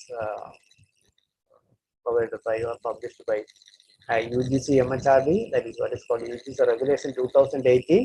അതിനകത്ത് ഇങ്ങനെയുള്ള പ്ലാജിയറിസ്റ്റ് കണ്ടന്റ് കണ്ടുപിടിക്കപ്പെട്ടു കഴിഞ്ഞാൽ അതിന് പണിഷ്മെന്റ് ഉണ്ട്. അതിന്റെ റൂൾസ് ആൻഡ് റെഗുലേഷൻസ് വളരെയേറെ ഉണ്ട്. That you will see later, and there are so many tools which are also available to identify the content, the extent of plagiarism or similarity index that you can measure through some commercial software or which is prescribed by the UGC, which is called Urkund. അതിന്റെ പേര് original എന്നാണ്. Original എന്ന് പറയുന്ന software ഉപയോഗിച്ചുകൊണ്ട് പ്ലാജിയറിസം check ചെയ്യാനുള്ള provisions ഉണ്ട്. അത് യൂണിവേഴ്സിറ്റിയിൽ ഉപയോഗിക്കുന്നത്. അതുപോലെ തന്നെ ഐഡന്റിക്കേറ്റ്, ടേണിറ്റി ഇങ്ങനെയുള്ള കോമ്പൻസി സോഫ്റ്റ്വെയറുകളുണ്ട്. വളരെ കോസ്റ്റ്ലി ആണ്. ഓപ്പൺ ആയിട്ടുള്ള ചില സോഫ്റ്റ്വെയറുകളും അവൈലബിൾ ആണ്. അത് ഫ്ലാഗ് ട്രാക്കർ എന്ന് പറഞ്ഞിട്ടുണ്ട്, വൈപ്പർ ഉണ്ട്, ദെൻ ഫ്ലാഗ് സ്കാൻ എന്ന് പറഞ്ഞതുണ്ട്, ദെൻ ഗ്രാമർലി എന്ന് പറഞ്ഞ software. So that Grammarly can be used not only for checking plagiarism but also to improve your writing skill. Your writing skill improve ചെയ്യാനും Grammarly എന്ന് പറയുന്ന software ഉപയോഗിക്കാം. അത് പണം കൊടുത്ത് വാങ്ങിക്കാം. അതിന്റെ miniature version which is available in the open source also. Kerala University is having this Grammarly. If you want to get this Grammarly, you can come to our library and you can use, because we provide some systems exclusively for Grammarly, and that will help you to improve your writing skill. Writing skill improve ചെയ്യാൻ വേണ്ടിയിട്ട് അത് ഉപയോഗിക്കാം. അപ്പം ഇത്രയും കാര്യങ്ങളാണ് ഞാൻ ഇന്ന് പറയാം. അതുപോലെ തന്നെ ഒരു കാര്യം കൂടെ ഉള്ളത് ശോധ സിന്ധുവും ശോധഗംഗയും.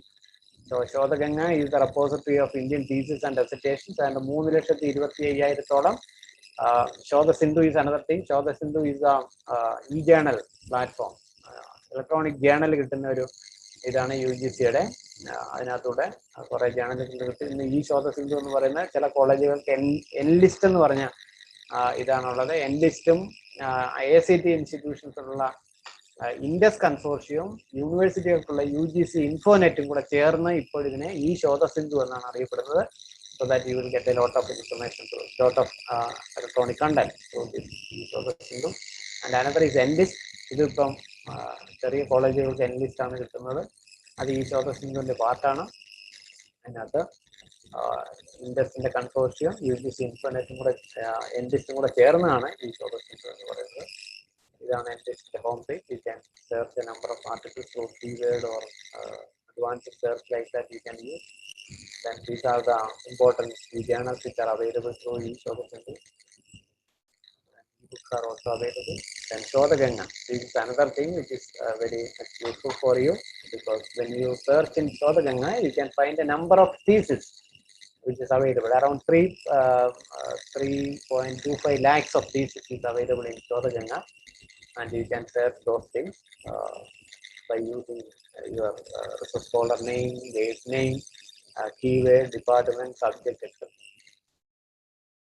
Then another is what is called a Shodha Gangotri.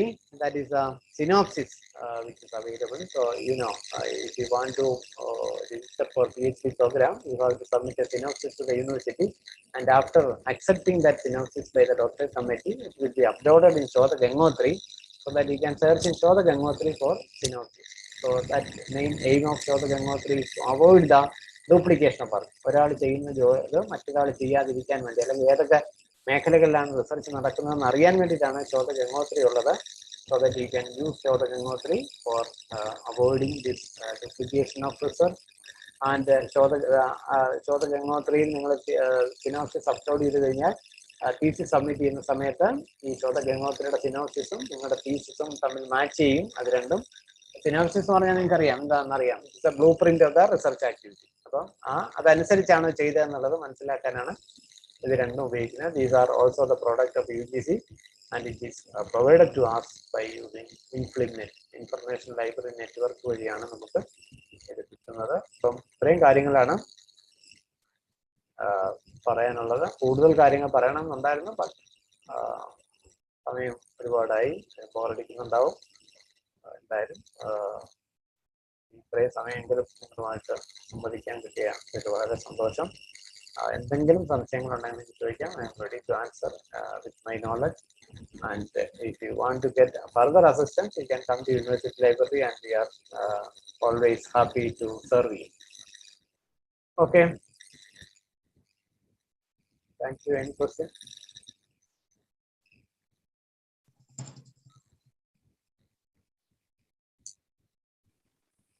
വളരെ ഇൻഫോർമേറ്റീവ് ആയിട്ടുള്ള ക്ലാസ് ആയിരുന്നു.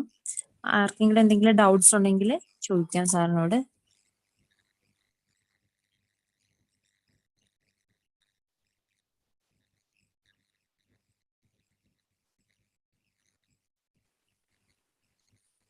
ഓക്കെ, അടുത്തായിട്ട് വോട്ട് ഓഫ് താങ്ക്സിന് വേണ്ടിയിട്ട് ആർദ്രയെ ക്ഷണിക്കുന്നു. എല്ലാവർക്കും നമസ്കാരം. വോട്ട് ഓഫ് താങ്ക്സ്, അതായത് നന്ദി പ്രകാശനം ആണ് എന്റെ കർത്തവ്യം. അപ്പൊ ആദ്യമായിട്ട് നന്ദി പറയേണ്ടത് നമ്മുടെ principal sir doctor Sunith Kumar സാറിനാണ്. സാറാണ് നമ്മുടെ വെബിനാർ ഓർഗനൈസ് ചെയ്തത്. അപ്പോൾ സാറിന് എന്റെ പേരിലും കോളേജിന്റെ പേരിലും നന്ദി പറയുകയാണ്. അടുത്തതായിട്ട് നമ്മുടെ ഈ പ്രോഗ്രാമിന്റെ കൺവീനർ ആയിട്ടുള്ള ലളിതാംബിക ടീച്ചറിന് ഇത്രയും സ്നേഹത്തോടെ കൂടി നന്ദി പറയുകയാണ്. അടുത്തതായിട്ട് നന്ദി പറയേണ്ടത് നമ്മുടെ റിസോഴ്സ് പേഴ്സൺ ആയിട്ടുള്ള Dr.P.K സുരേഷ് കുമാർ സാറിനാണ്. നമുക്കറിയാം നമ്മളിപ്പോ ഒരു സൈബർ യുഗത്തിലാണ് ജീവിക്കുന്നതെന്ന് നമുക്കറിയാം. അപ്പോൾ ഒരു സൈബർ യുഗത്തിൽ ജീവിക്കുന്ന സമയത്ത് എന്തൊക്കെ കാര്യങ്ങൾ ഒരാൾ മനസ്സിലാക്കിയിരിക്കണം, അതായത് എന്താണ് സൈബർ സ്പേസ് എന്നും അതുപോലെ തന്നെ കോപ്പിറൈറ്റ്, അങ്ങനെ ഇന്ത്യയിൽ നിലവിലുള്ള സൈബർ ലോസ്, അങ്ങനെ ഒരു ആൾ മനസ്സിലാക്കിയിരിക്കേണ്ട സുരേഷ് കുമാർ സാറിന് എന്റെ പേരിലും കേരള നമ്മുടെ നെടുമങ്ങാട് KUCT പേരിലും നന്ദി രേഖപ്പെടുത്തുക. Thank you. Okay, thank you, sir. Thank you. Thank you. Okay. എനിക്കൊരു ഡൗട്ട് കൂടെ, ഈ ജേണൽസ് നമുക്ക് കോളേജിലേക്ക് സബ്സ്ക്രൈബ് ചെയ്യാൻ എന്ത് ചെയ്യണം?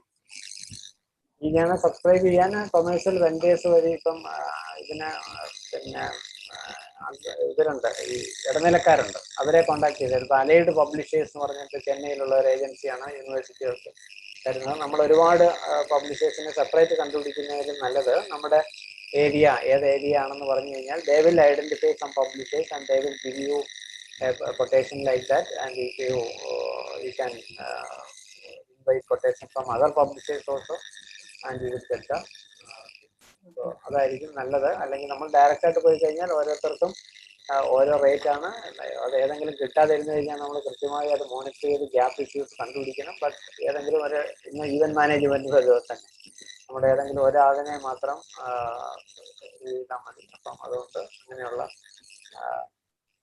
ഇന്റർമീഡിയറീസിനെ ഉപയോഗിക്കുന്നതായിരിക്കും നല്ലത്. if you want to get the commercials, you can. There are so many things which you can avail through this consortia. ഏതെങ്കിലും കൺസോർഷ്യ മെമ്പർഷിപ്പ് എടുത്താലും you can get a lot of. ഇപ്പം ഡെൽനെറ്റ്, developing library network, you can take a membership in Delnet, you will get a good number of electronic journals, അങ്ങനെയും കിട്ടും.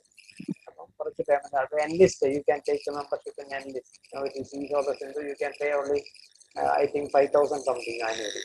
You will get the connectivity from there and you can around 5,000 journals are available. Okay. ഇനി ഇൻഫ്ലിപ്നെറ്റ് നമ്മുടെ കോളേജുമായിട്ട് connect ചെയ്യാൻ എന്തെങ്കിലും മാർഗമുണ്ടോ easy ആയിട്ട്? ഉണ്ട്, തീർച്ചയായിട്ടും ഉണ്ട്. ഇംപ്ലിമെന്റുമായിട്ട് കോൺടാക്ട് ചെയ്താൽ മതി. ഇംപ്ലിമെന്റിന്റെ വെബ്സൈറ്റ് എടുത്തിട്ട് അതിനകത്ത് മനോജ് എന്ന് പറഞ്ഞ അതാണ് അദ്ദേഹത്തിന്റെ coordinator. You can contact him and you can sign an agreement with them and you will get these types of things because you are the part of the university service. And also we are also providing some service, and we are having this use of the Sindhu, and now we are having a facility to provide a remote access facility. And if your institution having research college, then they can contact the university library so that we will provide access to them. Okay, thank you. Thank you sir. എന്തായിരുന്നാലും ഇത്രയും തിരക്കിനിടയിലും നമുക്ക് വേണ്ടി ഇത്രയും സമയം spend ചെയ്തു. വളരെ informative ആയിരുന്നു. കുട്ടികളെല്ലാം എല്ലാവർക്കും കാര്യങ്ങൾ നല്ലപോലെ മനസ്സിലായി എന്ന് വിചാരിക്കുന്നു. പിന്നെ നമ്മുടെ പ്രിൻസിപ്പൽ ഇത് യൂട്യൂബിൽ ഇങ്ങനെ ഇടുന്നുണ്ട്. അപ്പോൾ ഇതിങ്ങനെ ഒത്തിരി പേര് യൂസ് ചെയ്യും സമയം കൊണ്ട്. അപ്പോൾ അത്രയും ഹെൽപ്ഫുൾ ആയിട്ടുള്ള നല്ലൊരു ഹെൽത്തി ക്ലാസ് നമുക്ക് തന്നതിന് special thanks for you. Okay, thanks, sir. Okay, thanks. പ്രിൻസിപ്പലിനും പ്രത്യേകം താങ്ക്സ്. ഇങ്ങനെ ഒരു അവസരം നമ്മുടെ കോളേജിൽ പ്രൊവൈഡ് ചെയ്യുന്നതിന് special thanks. Always welcome. Okay.